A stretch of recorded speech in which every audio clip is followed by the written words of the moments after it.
So നമ്മൾ last 2 ക്ലാസ്സുകളിലായിട്ട് module 1 module 2 നമ്മൾ discuss ചെയ്തിരുന്നു. സോ ഇന്ന് നമ്മൾ മൊഡ്യൂൾ 3 ആണ് ഡിസ്കസ് ചെയ്യുന്നത്. സോ മൊഡ്യൂൾ 1 എന്ന് പറയുന്നത് നമ്മൾ സേഫ്റ്റിയുമായി ബന്ധപ്പെട്ടായിരുന്നു ഡിസ്കസ് ചെയ്തത്. മൊഡ്യൂൾ 2 എന്ന് പറയുന്നത് നമ്മൾ വെൽഡിംഗ് അല്ലെ, നമ്മളെ വെൽഡിംഗ് ടെക്നോളജി അല്ലെങ്കിൽ ഓക്സിയസിറ്റിംഗ് വെൽഡിംഗ് എന്താണ്, അല്ലെങ്കിൽ സോൾഡറിംഗ് ബ്രേസിംഗ് എന്ന ടോപ്പിക് ആയിരുന്നു നമ്മൾ ഡിസ്കസ് ചെയ്തത്. സോ മൊഡ്യൂൾ 3ലേക്ക് വരുമ്പോൾ നമ്മൾ മെയിനായിട്ട് നമ്മൾ ഇതിനകത്ത് ഫോക്കസ് ചെയ്യുന്നത് ഏറ്റവും കൂടുതൽ വെയിറ്റേജ് ഉള്ള ഒരു മൊഡ്യൂളും മൊഡ്യൂൾ 3 തന്നെയാണ്. 15 മാർക്കോളം വെയിറ്റേജ് ഉള്ള ഒരു മൊഡ്യൂളാണ്. സോ അതിനകത്ത് മേസണറി അല്ലെങ്കിൽ സിവിൽ കൺസ്ട്രക്ഷനുമായി ബന്ധപ്പെട്ട് basic building materials, brick, cement, motor, അങ്ങനെയൊക്കെയുള്ള കാര്യങ്ങളാണ് നമുക്ക് ഇതിൽ ഫോക്കസ് ചെയ്തിട്ട് നമുക്ക് ക്വസ്റ്റ്യൻസ് വരാൻ സാധ്യതയുള്ളത്. ഓക്കെ, സോ നമുക്ക് ക്വസ്റ്റ്യനിലേക്ക് പോവാം. സോ ഒന്നാമത്തെ ക്വസ്റ്റ്യൻ ഇതാണ്: select the correct statement regarding the motor pan. അല്ലെ, മോട്ടാർ പാൻ എന്ന് പറഞ്ഞാൽ എന്താ ബേസിക്കലി പറയുന്നത്? നമ്മൾ ഈ പറയുന്ന രീതിയിൽ എന്താണ്, ഒരു സിവിൽ കൺസ്ട്രക്ഷൻ സൈറ്റുകളിലൊക്കെ നമ്മൾ യൂസ് ചെയ്യുന്ന ഒരു ടൂളാണിത് മോട്ടാർ പാൻ എന്ന് പറയുന്നത്. ഓക്കെ, സോ ഈ മോട്ടാർ പാനുമായി ബന്ധപ്പെട്ട് നമുക്ക് 4 സ്റ്റേറ്റ്മെന്റുകൾ തന്നിട്ടുണ്ട്. സോ ആ 4 സ്റ്റേറ്റ്മെന്റിനകത്ത് കറക്റ്റ് സ്റ്റേറ്റ്മെന്റ് ഏതാണ് എന്നുള്ളതാണ് കണ്ടുപിടിക്കേണ്ടത്. കറക്റ്റ് സ്റ്റേറ്റ്മെന്റ് ഏതാണെന്നുള്ളതാണ് മനസ്സിലാക്കേണ്ടത് അല്ലെ. സോ മോട്ടാർ പാൻ എല്ലാവരും കണ്ടിട്ടുണ്ടാവുമല്ലോ. സോ ഒന്നാമത്തെ സ്റ്റേറ്റ്മെന്റ് പറയുന്നത് used to carry the excavated material. Mortar pan നമ്മൾ എന്തിനു യൂസ് ചെയ്യുന്നു? അവർ പറയുന്നത് used to carry the excavated മെറ്റീരിയൽ എന്ന് പറയുന്നത്. ഓക്കെ, അത് ശരിയാണോ? മോട്ടാർ പാൻ നമ്മൾ കറക്റ്റ് ആണ്, ശരിയാണ്. ഓക്കെ, രണ്ടാമത് പറയുന്നത് used as a measure for mixing. Mortar pan എന്ന് പറഞ്ഞാൽ എന്താ ബേസിക്കലി നമ്മൾ സാധാരണ നമ്മളുടെ ഈ പറയുന്ന രീതിയിൽ ഇങ്ങനെയുള്ള ഒരു ചട്ടി കാണാറുണ്ട് അല്ലെ. ഓക്കെ, ഇതിനകത്ത് നമ്മൾ എന്താണ് സിമെന്റ് ഒക്കെ കൊണ്ടുപോകാനൊക്കെ ആയിട്ട് അല്ലെങ്കിൽ ഇത്തരത്തിലുള്ള എക്സ്കവേറ്റഡ് മെറ്റീരിയൽസ് ഒക്കെ ഹാൻഡിൽ ചെയ്യാൻ വേണ്ടിയിട്ട് നമ്മൾ യൂസ് ചെയ്യുന്ന ഒരു ടൂളാണ് എന്ത്, ഇത്തരത്തിലുള്ള മോട്ടാർ പാൻ എന്ന് പറയുന്നത്. So used as a measure for mixing cement and mortar. Okay, അപ്പൊ ഇത്തരത്തിലുള്ള സിമെന്റും മോട്ടാറും മിക്സ് ചെയ്യാൻ വേണ്ടിയിട്ടുള്ള ഒരു മെഷർ ആയിട്ട് നമ്മൾ ഇതിനെ യൂസ് ചെയ്യാറുണ്ടോ?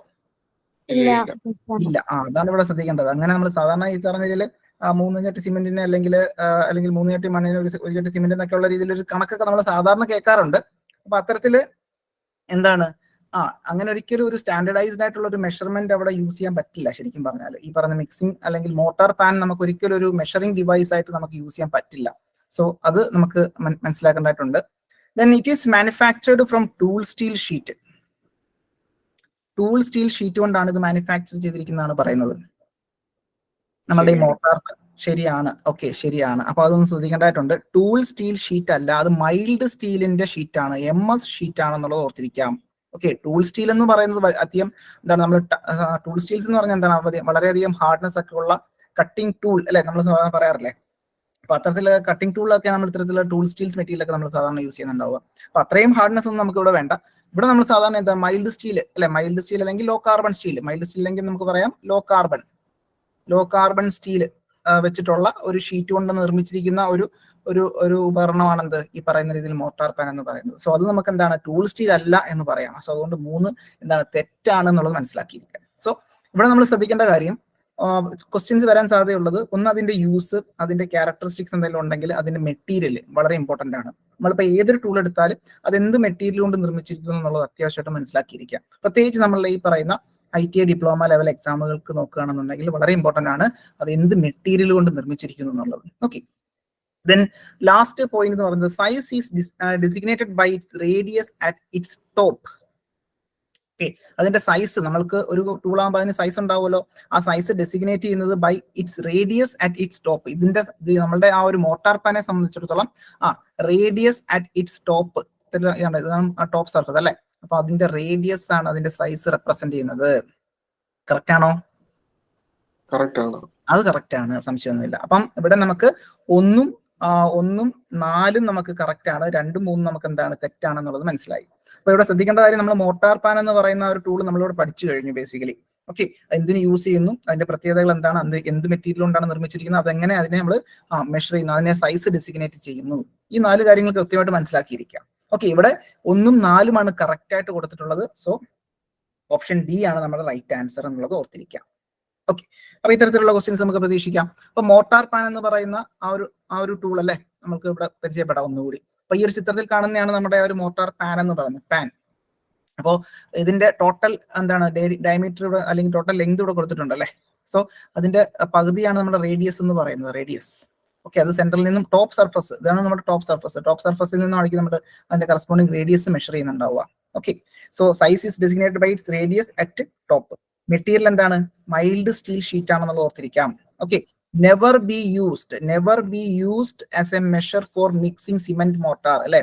സിമെന്റ് മോർട്ടാർ ഒക്കെ മിക്സ് ചെയ്യാനുള്ള ഒരു മെഷറിംഗ് ഡിവൈസ് ആയിട്ട്, ഒരു മെഷറിംഗ് സ്റ്റാൻഡേർഡ് ആയിട്ട് ഒരിക്കലും നമുക്ക് എന്ത് ചെയ്യാൻ പറ്റില്ല, യൂസ് ചെയ്യാൻ പറ്റില്ല. എന്തിന് യൂസ് ചെയ്യുന്നു? എക്സ്കവേറ്റഡ് മെറ്റീരിയൽ ഒക്കെ ക്യാരി ചെയ്യാനും അത് നമുക്ക് അത് മാറ്റാനും ഒക്കെ, അതായത് ക്യാരി ചെയ്ത് മാറ്റുന്നതിന് വേണ്ടിയിട്ടൊക്കെ നമ്മൾ സാധാരണ ഇത്തരത്തില് മോർട്ടാർ പാൻ യൂസ് ചെയ്യുന്നത്. ഇത്രയും കാര്യങ്ങൾ അത്യാവശ്യമായിട്ട് മനസ്സിലാക്കിയിരിക്കും. ഓക്കെ, ക്ലിയർ ആയെന്ന് വിചാരിക്കുന്നു. അപ്പൊ ഇതുപോലെ തന്നെ എല്ലാ ടൂൾസുകളും നമ്മൾ പഠിക്കേണ്ടതായിട്ടുണ്ട്. ഓക്കെ, അവിടെ പലതരത്തിലുള്ള ടൂൾസുകൾ, മെഷനറി ടൂൾസ് എന്ന് പറഞ്ഞിട്ട് നമ്മൾ നമ്മുടെ ടെക്സ്റ്റ് ബുക്കിൽ കൊടുത്തിട്ടുണ്ട്. അപ്പൊ അത് കൃത്യമായിട്ട് മനസ്സിലാക്കി പഠിക്കേണ്ടതായിട്ടുണ്ട്. Okay, fine. മറ്റൊരു ചോദ്യത്തിലേക്ക് പോവാം. നമുക്കറിയാം സിമെന്റ്, അല്ലെ? The cement stored more than dash year cannot be used for any work. Okay, നമ്മൾ സിമെന്റ് ഗോഡൌണുകളൊക്കെ കണ്ടിട്ടുണ്ട്, അല്ലെ? അപ്പൊ ഗോഡൌണിൽ നമ്മൾ പറഞ്ഞോളൂ. ഇത്രയും പറഞ്ഞോളൂ. Option D. Option D 2 year ആണ്. വളരെ ഇമ്പോർട്ടന്റ് ആണ്. വളരെ കറക്റ്റ് ആയിട്ടുള്ള ഉത്തരവാണ് 2 ഇയർ എന്ന് പറയുന്നത്. അപ്പൊ നമ്മുടെ ടെക്സ്റ്റ് ബുക്കിൽ ഇതേപോലെ സെന്റൻസ് തന്നെ കൊടുത്തിട്ടുണ്ട്. ഈ പറഞ്ഞ രീതിയിൽ cement stored more than 2 year cannot be used for any work, അല്ലെ? ഒരു വർക്കുകൾക്ക് നമുക്ക് 2 വർഷത്തിൽ കൂടുതൽ സ്റ്റോർ ചെയ്തിരിക്കുന്ന സിമെന്റ് നമുക്ക് യൂസ് ചെയ്യാൻ പാടില്ല എന്നല്ലെങ്കിൽ യൂസ് ചെയ്യാൻ പറ്റില്ല, അല്ലെങ്കിൽ അത് യൂസ് ചെയ്തുകൂടാ. ഓക്കെ, അപ്പൊ അത് കൃത്യമായിട്ട് ഓർത്തിരിക്കാം, 2 വർഷം എന്നുള്ളത്. Okay, fine. മറ്റൊരു ചോദ്യത്തിലേക്ക് പോവാം. Sand lime brick is mainly used for dash. Sand lime brick, option B, അല്ലെ? Sand lime brick is mainly used for എന്താണ്? Ornamental work. Okay, right answer ആണ്. ഓക്കെ, ഓർത്തിരിക്കാം, sand lime brick is mainly used for ornamental work. Okay, so അതൊന്ന് ഓർത്തിരിക്കാം. മറ്റൊരു ചോദ്യത്തിലേക്ക് പോവാം. ഇത് നമ്മളുടെ പ്രീവിയസ് ഇയർ ഇപ്പം നടന്ന എക്സാമിന് ചോദിച്ചൊരു ചോദ്യം തന്നെയാണ്. The cone shaped holes that appears on the surface of plaster are known as option B ആണ്. ഓപ്ഷൻ ബി ആണ്, അല്ലെ? അപ്പൊ ഇവിടെ നിന്ന് നമുക്ക് മനസ്സിലാക്കേണ്ടത് ഇത്തരത്തിലുള്ള പ്ലാസ്റ്ററിങ്ങും അതിന്റെ ഡിഫക്റ്റുകളും നമ്മൾ മനസ്സിലാക്കേണ്ടതായിട്ടുണ്ട് എന്നുള്ളതാണ്. ഓക്കെ, ആ ഒരു ചോദ്യത്തിൽ നിന്ന് നമുക്ക് മനസ്സിലാക്കേണ്ടത്. അപ്പൊ ഇവിടെ ഉത്തരം എന്താണ്? പോപ്പിംഗ് തന്നെയാണ്. അപ്പൊ പോപ്പിംഗ് എന്ന് പറഞ്ഞാൽ എന്താണ്? സർഫസിൽ എന്താണ്? ഇത്തരത്തിലുള്ള ചെറിയ ഒരു കോണിക്കൽ ആയിട്ടുള്ള ഒരു സുഷിരം പോലെ എന്താണ് ഒരു ഡിപ്രഷൻ ഫോം ചെയ്യുന്നുണ്ടാവും. സോ അതിന്റെ ഫലമായിട്ട് എന്ത് ചെയ്യുന്നുണ്ടാവും? ഫർദർ അത് കേടായി പോകുന്നുണ്ടാവും, അല്ലെ? അപ്പൊ അത്തരത്തില് എന്താണ്? ഫോർമേഷൻ ഓഫ് കോണിക്കൽ ഹോൾ, അതാണ് അവിടുത്തെ കീ വേർഡ് എന്ന് പറയുന്നത്. ഈ കോണിക്കൽ ഹോൾ വന്നു കഴിഞ്ഞാൽ ഒന്നും നോക്കണ്ട, പോപ്പിംഗ് ആണ് എന്നുള്ളത് ഓർത്തിരിക്കാം. So formation of conical hole in the plastered surface due to the presence of some particles which expands on setting, അല്ലെ? ഈ പറഞ്ഞതിൽ സെറ്റിംഗ് ചെയ്യുന്ന സമയത്ത് നമുക്കറിയാം സെറ്റിംഗ് ടൈം ഉണ്ടല്ലോ. ആ സെറ്റിംഗ് സമയത്ത് എന്ത് ചെയ്യുന്നുണ്ടാവും? ഇത്തരത്തില് ചില പാർട്ടിക്കിൾസ് അത് എക്സ്പാൻഡ് ചെയ്യുന്നതിന്റെ ഫലമായിട്ട് ഒരു കോണിക്കൽ ഹോൾസ് അവിടെ ഫോം ചെയ്യുന്നുണ്ടാവും. അതിനെ വിളിക്കുന്ന പേരാണ് പോപ്പിംഗ് എന്ന് പറയുന്നത്. ഓക്കെ, മറ്റൊരു ടേം കൊടുത്തിരുന്നതാണ് നമ്മൾക്ക് ഫ്ലേക്കിംഗ്, അല്ലെ? ഫ്ലേക്കിംഗ്. അപ്പൊ ഈ ഒരു ചിത്രത്തിൽ കാണുന്നതാണ് ഫ്ലേക്കിംഗ് എന്ന് പറയുന്നത്. ഫ്ലേക്സ് ഫോം ചെയ്യുക, അല്ലെ? അതായത് വളരെ loose mass of plastered surface, വളരെ ഇമ്പോർട്ടന്റ് ആണ്. Very loose mass. അപ്പൊ ലൂസ് മാസ് എന്നുള്ള വേർഡ് കീവേഡ് ആണ്. Loose mass of plastered surface due to poor bond between successive coat, അല്ലെ? നമ്മൾ സക്സസീവ് ഒരു ലെയർ നമ്മൾ പ്ലാസ്റ്റർ ചെയ്യാൻ ശേഷം അതിന്റെ പുറത്ത് മറ്റൊരു ലെയർ, അങ്ങനെ 3 ലെയർ ആണെന്ന് നമ്മൾ പഠിച്ചു. അപ്പൊ അത്തരത്തില് ആ 2 ലെയറുകൾ തമ്മിലുള്ള ബോണ്ട് വളരെ പുവർ ആണെന്നുണ്ടെങ്കിൽ, വളരെ മോശമാണെന്നുണ്ടെങ്കിൽ, അല്ലെങ്കിൽ പ്രോപ്പർ ആയിട്ടുള്ള ബോണ്ട് ഇല്ല എന്നുണ്ടെങ്കിൽ അവിടെ എന്ത് ചെയ്യുന്നുണ്ടാവും? ലൂസ് ആയിട്ട് പുറത്തേക്ക് ഇങ്ങനെ വരുന്നുണ്ടാവും, അല്ലെ? ഇളകി വരുന്നുണ്ടാവും ആ പ്ലാസ്റ്റർ ചെയ്ത സർഫസ്. സോ അതിനെ നമ്മൾ എന്ത് പറയാ? ഫ്ലേക്കിംഗ് എന്ന് പറയുന്നുണ്ടാവുക, ഫ്ലേക്കിംഗ്. അപ്പൊ ഈ ഫ്ലേക്കിംഗ് ഇങ്ങനെ ചോദിക്കാം. ലൂസ് മാസ് എന്ന് പറയുന്നത് കീവേഡ് ആണ്, കോണിക്കൽ ഹോൾ എന്ന് പറയുന്നത് കീവേഡ് ആണെന്നുള്ള ഓർത്തിരിക്കാം. സോ പോപ്പിങ്ങും ഫ്ലേക്കിങ്ങും ക്ലിയർ ആണെന്ന് വിചാരിക്കുന്നു. ഓക്കെ, അപ്പൊ ഇവിടെ ചോദ്യം എന്തായിരുന്നു? കോൺ ഷേപ്പ്ഡ് അല്ലെങ്കിൽ കോണിക്കൽ ഷേപ്പ്ഡ് ഹോൾ ആണ് പ്രൊഡ്യൂസ് ചെയ്യുന്നത്, ഫോം ചെയ്യുന്നത്. സോ അത് നമുക്ക് പോപ്പിംഗ് എന്ന് പറയാം. ഓക്കെ, സോ ക്രേസിംഗ് എന്ന് പറഞ്ഞാൽ ഈ പറഞ്ഞ ഹെയർ ലൈക്ക് ക്രാക്സ് ഒക്കെ ഫോം ചെയ്യുന്നതാണ് നമുക്ക് ക്രേസിംഗ് എന്ന് പറയുന്നത്. ക്രേസിംഗ് എന്ന് പറയുന്നത് ഇത്തരത്തിൽ വളരെ ഫൈൻ ആയിട്ടുള്ള ക്രാക്സ് ഒക്കെ ഫോം ചെയ്യുന്നുണ്ടാവും. ഓക്കെ, അതിനാണ് ക്രേസിംഗ് എന്ന് പറയുന്നുണ്ടാവുക. Okay, fine. നമുക്ക് അടുത്തൊരു ക്വസ്റ്റിലേക്ക് പോവാം. ചോദ്യം ഇതാണ്: this is the formation of small patches of plaster swelling out beyond the plastered surface. ഇതും ഈ പറയുന്ന പ്ലാസ്റ്ററിന്റെ ആ ഒരു പ്ലാസ്റ്ററിംഗിൽ ഉണ്ടാവുന്ന ഡിഫക്റ്റുമായി ബന്ധപ്പെട്ട ഒരു ചോദ്യം ഞാൻ ഇട്ടതാണ്. എന്താണെന്ന് ആലോചിച്ച് നോക്കേ. This is a formation of, തന്നിരിക്കുന്നതിനകത്ത് എന്തോ ഒന്ന് ഫോർമേഷൻ ആണ്. എന്തിന്റെയാണ്? Formation of small patches of plaster, അല്ലെ? ഈ പറഞ്ഞ ചെറിയ ചെറിയ പാച്ചസ് ഉണ്ടാകും. അതെന്താണ്, പുറത്തേക്ക് സ്വെല്ല് ചെയ്യുന്നുണ്ടാവും. Swelling out beyond the plastered surface. ആ പ്ലാസ്റ്റർ ചെയ്ത സർഫസിന് പുറത്തേക്ക് ഇങ്ങനെ സ്വെല്ല് ചെയ്തിരിക്കുന്നുണ്ടാവും, അല്ലെ, പുറത്തേക്ക് തള്ളിയിരിക്കുന്നുണ്ടാവും. അപ്പൊ ആ ഒരു ഡിഫക്റ്റിനെ പറയുന്ന പേരെന്താണെന്നുള്ളതാണ് ചോദ്യം. അപ്പൊ ഇവിടെ ഫ്ലേക്കിംഗ് ഓൾറെഡി നമ്മൾ കണ്ടു, ഫ്ലേക്കിംഗ് അല്ല, അല്ലെ. സോ ഫ്ലേക്കിങ്ങിന്റെ ആ ഒരു കീവേഡ് എന്തായിരുന്നു? ഫ്ലേക്കിങ്ങിന്റെ കീവേഡ് എന്തായിരുന്നു? ലൂസ് മാസ്, അല്ലെ. ലൂസ് മാസ് ഓഫ് സബ്സ്റ്റൻസ് പുറത്തേക്ക് വരുന്നു, അല്ലെ, അതാണ് ഫ്ലേക്കിംഗ്. ക്രാക്കിംഗ് പറഞ്ഞാൽ വളരെ ഫൈൻ ആയിട്ടുള്ള ക്രാക്സ് ഫോം ചെയ്യുക, അല്ലെങ്കിൽ ക്രാക്കിംഗ് പറഞ്ഞാൽ ക്രാക്സ് ഫോം ചെയ്യുക. അത് തന്നെ വളരെ ഫൈൻ ആണെന്നുണ്ടെങ്കിൽ അത് ക്രേസിംഗ് എന്ന് പറയുന്നുണ്ടാവുക. ദെൻ എഫ്ലോറസെൻസ് എന്ന് പറഞ്ഞാൽ എന്താണ്? എഫ്ലോറസെൻസ് നമ്മളിപ്പോ ഒരു വൈറ്റ് പ്രസിപ്പിറ്റേറ്റ് ഒക്കെ നമ്മുടെ സർഫസിലൊക്കെ ഉണ്ടാവും, അല്ലെ, അത്തരത്തിലുള്ള എഫ്ലോറസെൻസ് ഞാൻ എഫ്ലോറസെൻസ് എന്ന് പറയുന്നുണ്ടാവുക. സോ ഇവിടെ നോക്കുക, ഇവിടെ ബ്ലോയിങ് ഓഫ് പ്ലാസ്റ്റർ ആണ് ഉത്തരം വരുന്നുണ്ടാവുക. സോ ബ്ലോയിങ് ഓഫ് പ്ലാസ്റ്ററിനെ മറ്റൊരു പേര് പറയാറുണ്ട്, എന്നറിയോ? ബ്ലോയിങ് ഓഫ് പ്ലാസ്റ്ററിനെ അല്ലെങ്കിൽ ബ്ലോയിങ് ഓഫ് പ്ലാസ്റ്ററിനെ മറ്റൊരു പേര് പറയാറുണ്ട്. അതായിരിക്കും നമ്മൾ ചിലപ്പോൾ ഒരുപക്ഷെ എല്ലാവരും പഠിച്ചിട്ടുണ്ടാവുക. അല്ല, ബ്ലിസ്റ്റർ എന്ന് കേട്ടിട്ടുണ്ടോ? ബ്ലിസ്റ്റർ പഠിച്ചിട്ടുണ്ടാവുമല്ലോ, ബ്ലിസ്റ്റർ എന്ന് പറഞ്ഞിട്ട്. സോ അത് വളരെ ഇമ്പോർട്ടന്റ് ആണ്, നമ്മൾ ആദ്യം പഠിക്കുന്ന അത് തന്നെയാണ്, ബ്ലിസ്റ്ററിങ് അല്ലെങ്കിൽ ബ്ലിസ്റ്റർ, അല്ലെ. ഇത്തരത്തില് ബ്ലോയിങ് ഓഫ് പ്ലാസ്റ്ററിങ് എന്നുള്ളത് വളരെ ഇമ്പോർട്ടന്റ് ആണ്. ഓക്കെ, സോ ആ ഒരു ഫോർമേഷൻ എന്താണ്? This is the formation of small patches of plaster swelling out beyond the plastered surface. എന്തുകൊണ്ടാണ്? Arising out of late slaking of lime particle in the plaster, അല്ലെ. ഈ പറഞ്ഞ ലൈം പാർട്ടിക്കിൾ സ്ലേക്ക് ചെയ്യാൻ താമസിക്കുന്നുണ്ടാവും, അല്ലെ. Rise due to late slaking of lime particles in the plaster. അത് കാരണമാണ് എന്ത്? ഇത്തരത്തിലുള്ള ബ്ലിസ്റ്ററിങ് അല്ലെങ്കിൽ ബ്ലോയിങ് ഉണ്ടാവുന്നുണ്ടാവുക. ഓക്കെ, സോ ഇതാണ് നമ്മുടെ ബ്ലിസ്റ്ററിങ് എന്ന് പറയുന്നത്. ഇത്തരത്തിലുള്ള ചെറിയ ചെറിയ സ്വെല്ല് ചെയ്ത് പുറത്തേക്ക് ഇങ്ങനെ തള്ളി നിൽക്കുന്നുണ്ടാവും. ഓക്കെ, സോ അതാണ് ബ്ലിസ്റ്ററിങ് അല്ലെങ്കിൽ ബ്ലോയിങ് എന്ന് പറയുന്നത്. സോ ഈ കാണുന്നതാണ് എഫ്ലോറസെൻസ്, ഒരു വൈറ്റ് പ്രസിപ്പിറ്റേറ്റ് നമ്മുടെ എന്താണ് പ്ലാസ്റ്റർ ചെയ്തെടുത്ത് കാണുന്നുണ്ടാവും.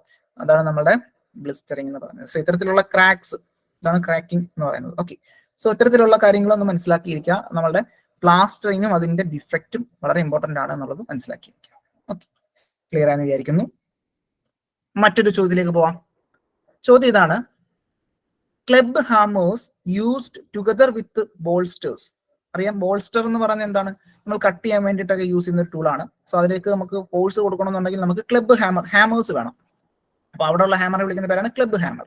അപ്പൊ ക്ലബ് ഹാമർ യൂസ്ഡ് ടുഗദർ വിത്ത് ബോൾസ്റ്റർ എന്തിനു വേണ്ടിയിട്ടാണ്? For cutting purpose with steel head having the weight of dash. അതായത് നമ്മൾ യൂസ് ചെയ്യുന്ന ഹാമറിന്റെ ഹെഡ് സ്റ്റീൽ ഹെഡ് ആണ്, അതിനൊരു വെയിറ്റ് ഉണ്ടാകും. ആ വെയിറ്റ് എത്രയാണെന്നുള്ളതാണ് ചോദ്യം. അപ്പൊ ക്ലബ് ഹാമറിന് തന്നെ രണ്ട് വെയിറ്റ് ഉള്ള ഹാമേഴ്സ് അവൈലബിൾ ആണ്. അപ്പൊ ഇവിടെ സ്റ്റീൽ ഹെഡ് ആണെന്നുണ്ടെങ്കിൽ അതിന്റെ വെയിറ്റ് എത്രയാണെന്നുള്ളതാണ് ചോദ്യം.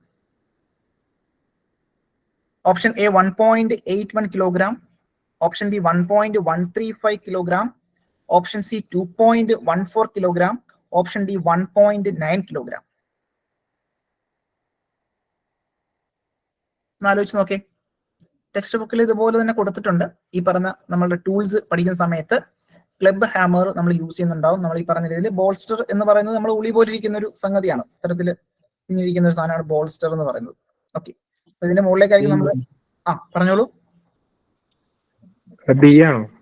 റൈറ്റ് ആൻസർ ആണ് ബി 1.135 ആണെന്നുള്ളത് ഓർത്തിരിക്കാം. ഓക്കെ, അപ്പം അത്തരത്തിൽ നോക്കുകയാണെന്നുണ്ടെങ്കിൽ എത്രയാണ്? 1.135 kilogram and those with 1.81 kilogram head.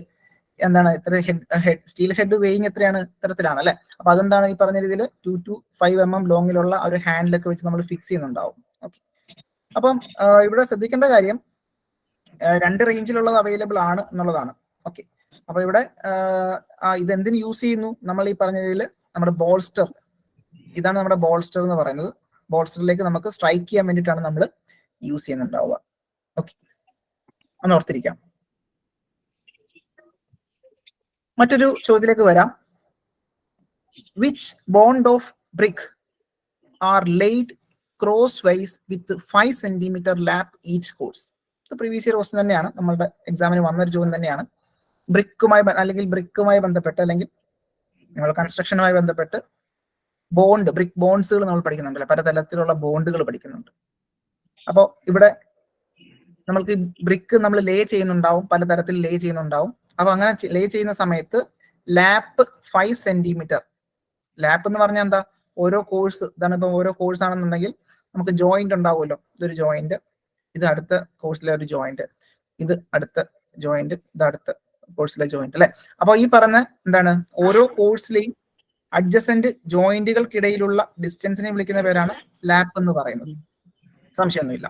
Okay. അപ്പൊ ഇവിടെ ഏതോ ഒരു ബോണ്ടിനകത്ത് നമ്മൾ ഇത്തരത്തിൽ ലാപ്പ് അറേഞ്ച് ചെയ്യുന്ന സമയത്ത് ലാപ്പിന്റെ ലെങ്ത് എത്ര വരിക? 5 സെന്റിമീറ്റർ ആണ്. അത് ഏത് തരത്തിലുള്ള ബോണ്ട് ആണെന്നുള്ളതാണ് ചോദ്യം. റൈറ്റ് ആൻസർ ആണ്. ഹെഡർ ബോണ്ട് തന്നെയാണ്. ഹെഡർ ബോണ്ട് അല്ലെ. അപ്പൊ ഹെഡർ ബോണ്ട് എന്ന് പറയുമ്പോൾ നമുക്കറിയാം എന്തായിരിക്കും, നമ്മൾക്ക് ആ ഒരു സർഫസ് ഇങ്ങനെയായിരിക്കും, ഹെഡർ പോർഷൻ ആയിരിക്കും നമ്മൾ എന്ത് ചെയ്യുന്നുണ്ടാവുക, കാണാൻ പറ്റുന്നുണ്ടാവും അല്ലെ. അപ്പോൾ ഇത് നമുക്ക് നോക്കുമ്പോൾ ഇത്തരത്തിൽ നോക്കുകയാണെന്നുണ്ടെങ്കിൽ എന്താണ്, സെന്ററിൽ ഇരിക്കുന്നുണ്ടാവും. സോ ഈ ഒരു ഡിസ്റ്റൻസ് എന്ന് പറയുന്നത് ടോട്ടൽ ഇത് നമുക്കറിയാം ഒരു 10 ആയിരിക്കും ഉണ്ടാവുക. സോ അതിന്റെ പകുതി ആയിരിക്കുന്നത് ഈ പറഞ്ഞ ലാപ്പ് മെയിൻറ്റെയിൻ ചെയ്യുന്നുണ്ടാവുക. ഓക്കെ. സോ അത് നമുക്ക് അങ്ങനെ മനസ്സിലാക്കാവുന്നേ ഉള്ളൂ. സോ ഹെഡർ ബോണ്ട് ആയിരിക്കും നമ്മളുടെ ഉത്തരം എന്നുള്ളത് മനസ്സിലാക്കിയിരിക്കാം. ഓക്കെ. സോ ഇവിടെ നിങ്ങൾക്ക് ഹെഡർ ബോണ്ട് കാണാൻ സാധിക്കുന്നുണ്ട്. സോ ഇതിന്റെ എലിവേഷൻ അല്ലെങ്കിൽ ഫ്രണ്ട് വ്യൂ ഉണ്ട്, ദെൻ കറസ്പോണ്ടിങ് അതിന്റെ പ്ലാനും കൊടുത്തിട്ടുണ്ട് അല്ലെ. സോ ഹെഡർ ബോണ്ടുമായി ബന്ധപ്പെട്ട് മനസ്സിലാക്കേണ്ട കുറച്ച് പോയിന്റ് ഇവിടെ നോക്കാം. അപ്പൊ ഇത്തരത്തിലെ ഹെഡർ എന്ന് പറയുന്നത് നമുക്കറിയാം ബേസിക്കലി നമ്മളുടെ ആ ഒരു ബ്രിക്ക് എന്ന് പറയുന്നത് ഇങ്ങനെ നിൽക്കണം, ഇങ്ങനെ കൺസിഡർ ചെയ്യണമെന്നുണ്ടെങ്കിൽ, ഓക്കെ. സോ ബ്രിക്ക് എന്നിങ്ങനെയാണെന്നുണ്ടെങ്കിൽ നമുക്ക് എന്താണ് ഇത്തരത്തിൽ ആ ഒരു 9, 19 എന്നുള്ള രീതിയിലായിരിക്കും നമുക്ക് അതിന്റെ ലെങ്ത് എന്ന് പറയുന്നത് അല്ലെ. ഇപ്പൊ സൈസ് പറയാന്നുണ്ടെങ്കിൽ അല്ലെങ്കിൽ 10x10x20 എന്ന് പറയുന്ന സൈസ് നമ്മൾ കണ്ടിട്ടുണ്ട്. അപ്പോ ഇവിടെ ആ ഒരു ഷോർട്ടർ ആയിട്ടുള്ള സ്ക്വയർ ഫേസ് ഉണ്ടല്ലോ, ഓക്കെ, അതായിരിക്കും നമ്മൾ എന്ത് ചെയ്യുന്നുണ്ടാവുക, മെയിൻറ്റെയിൻ ചെയ്യുന്നുണ്ടാവുക അല്ലെ. ഓക്കെ. അപ്പൊ അത്തരത്തിലെ header bond is also known as heading bond. Heading bond എന്ന് നമ്മൾ പറയാറുണ്ട്. So in header bond all bricks in each course are placed headers on the face of the wall. ആ ഒരു ഫേസ്, വാളിന്റെ face consider ചെയ്യുന്ന സമയത്ത് ഫേസിലേക്ക് header maintain ചെയ്യുന്ന രീതിയിലായിരിക്കും നമ്മൾ എന്ത് ചെയ്യുന്നുണ്ടാവുക, അത് ഫിക്സ് ചെയ്യുന്നുണ്ടാവുക. ഓക്കെ. അപ്പൊ അത്തരത്തിലുള്ള ആ ഒരു ബോണ്ടിനെ വിളിക്കുന്ന പേരാണ് ഹെഡർ ബോണ്ട് എന്ന് പറയുന്നത്. ഓക്കെ.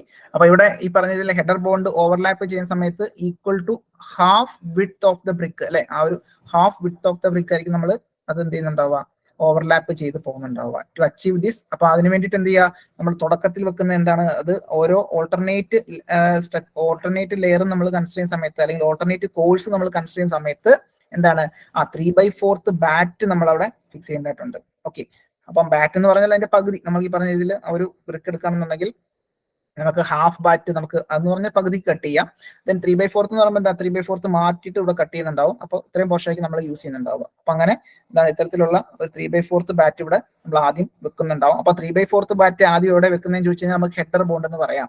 ഓക്കെ. അപ്പൊ 3/4 ബാറ്റ് നമ്മൾ ഓൾട്ടർനേറ്റ് കോഴ്സിൽ യൂസ് ചെയ്യുന്നത് ഏത് ബോണ്ടിലാണെന്ന് ചോദിച്ചു കഴിഞ്ഞാൽ നമുക്ക് പറയാം ഹെഡർ ബോണ്ടിലാണെന്നുള്ളത് മനസ്സിലാക്കാം. ഓക്കെ.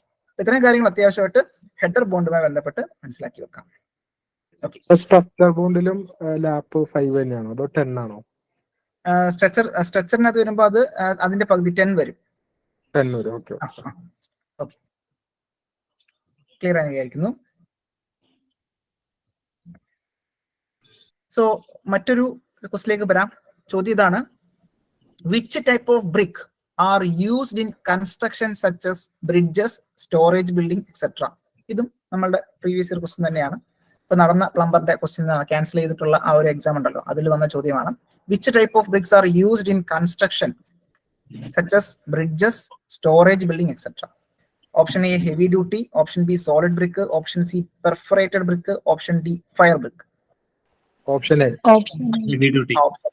ഹെവി ഡ്യൂട്ടി ബ്രിക്ക് തന്നെയാണ്. അപ്പൊ ഓപ്ഷൻ എ എന്ന് പറയുന്നത് എന്താണ്, ഹെവി ഡ്യൂട്ടി ബ്രിക്ക് തന്നെയാണ് ഉത്തരം. കറക്റ്റ് ആണ്, ഹെവി ഡ്യൂട്ടി ബ്രിക്ക് ആണ്. അപ്പൊ മനസ്സിലാക്കേണ്ട കാര്യം നമ്മുടെ ടെക്സ്റ്റ് ബുക്കിൽ കൊടുത്തിരിക്കുന്നത് ഇതുപോലെ തന്നെയാണ്. അപ്പൊ അതിനകത്ത് നിന്നാണ് ഒരു ചോദ്യം വന്നിട്ടുള്ളത്.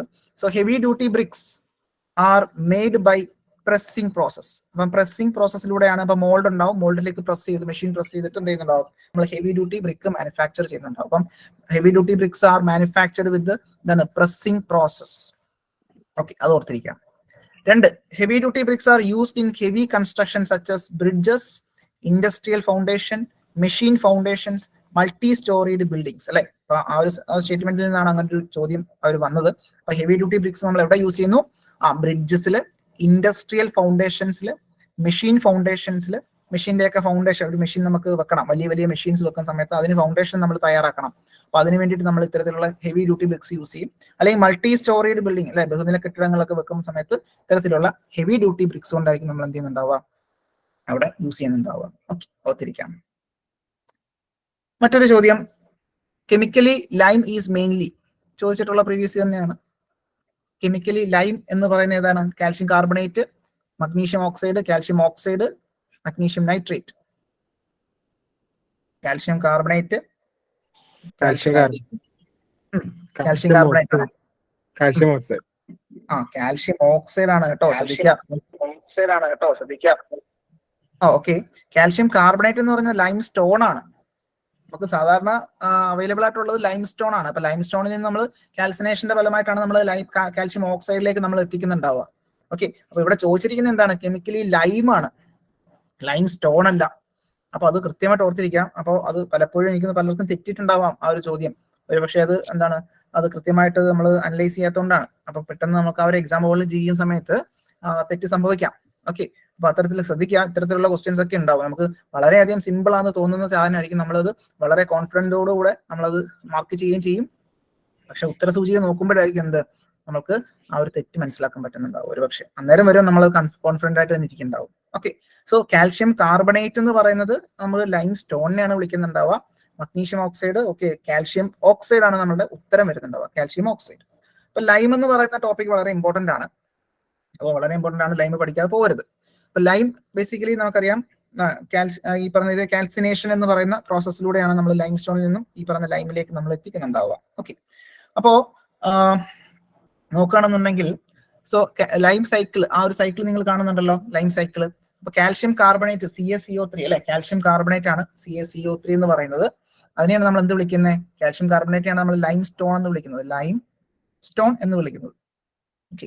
ഈ ലൈം സ്റ്റോണിനെ നമ്മൾ എന്ത് ചെയ്യുന്നു? ഹീറ്റ് ചെയ്യുന്നു അല്ലെ, ഹീറ്റ് ചെയ്യുന്നു. അപ്പൊ ഹീറ്റ് ചെയ്യുമ്പോൾ ഇത്തരത്തിൽ കാൽഷ്യം കാർബണേറ്റിൽ നിന്നും കാർബൺ ഡൈ ഓക്സൈഡ് പുറത്തേക്ക് പോകുന്നു അല്ലെ. കാൽഷ്യം കാർബണേറ്റിൽ നിന്നും കാർബൺ ഡൈ ഓക്സൈഡ് പുറത്തേക്ക് പോകുമ്പോൾ നമുക്കറിയാം അവിടെ എന്ത് വരും? കാൽഷ്യം ഓക്സൈഡ് ഫോം ചെയ്യും, കാൽഷ്യം ഓക്സൈഡ്. ഇതിനെയാണ് നമ്മൾ എന്ത് പറയുന്നുണ്ടാവുക? ക്യുക്ക് ലൈം അല്ലെങ്കിൽ ലൈം എന്ന് പറയാം. ഇതിനെയാണ് നമ്മൾ ക്യുക്ക് ലൈം എന്ന് പറയുന്നുണ്ടാവുക.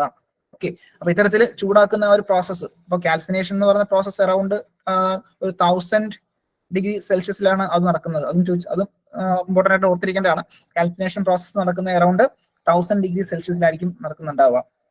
അപ്പം ഇത്തരത്തിൽ ആ ഒരു പ്രസൻസ് ഓഫ് എയറിൽ, അപ്പം എയറിൽ നമ്മൾ ചൂടാക്കുകയാണ്. അപ്പൊ എയറിന്റെ ഒക്കെ പ്രസൻസിലായിരിക്കും നമ്മൾ കാൽഷ്യം കാർബണേറ്റ് അല്ലെങ്കിൽ ലൈം സ്റ്റോൺ എടുത്ത് ചൂടാക്കുന്നുണ്ടാവുക.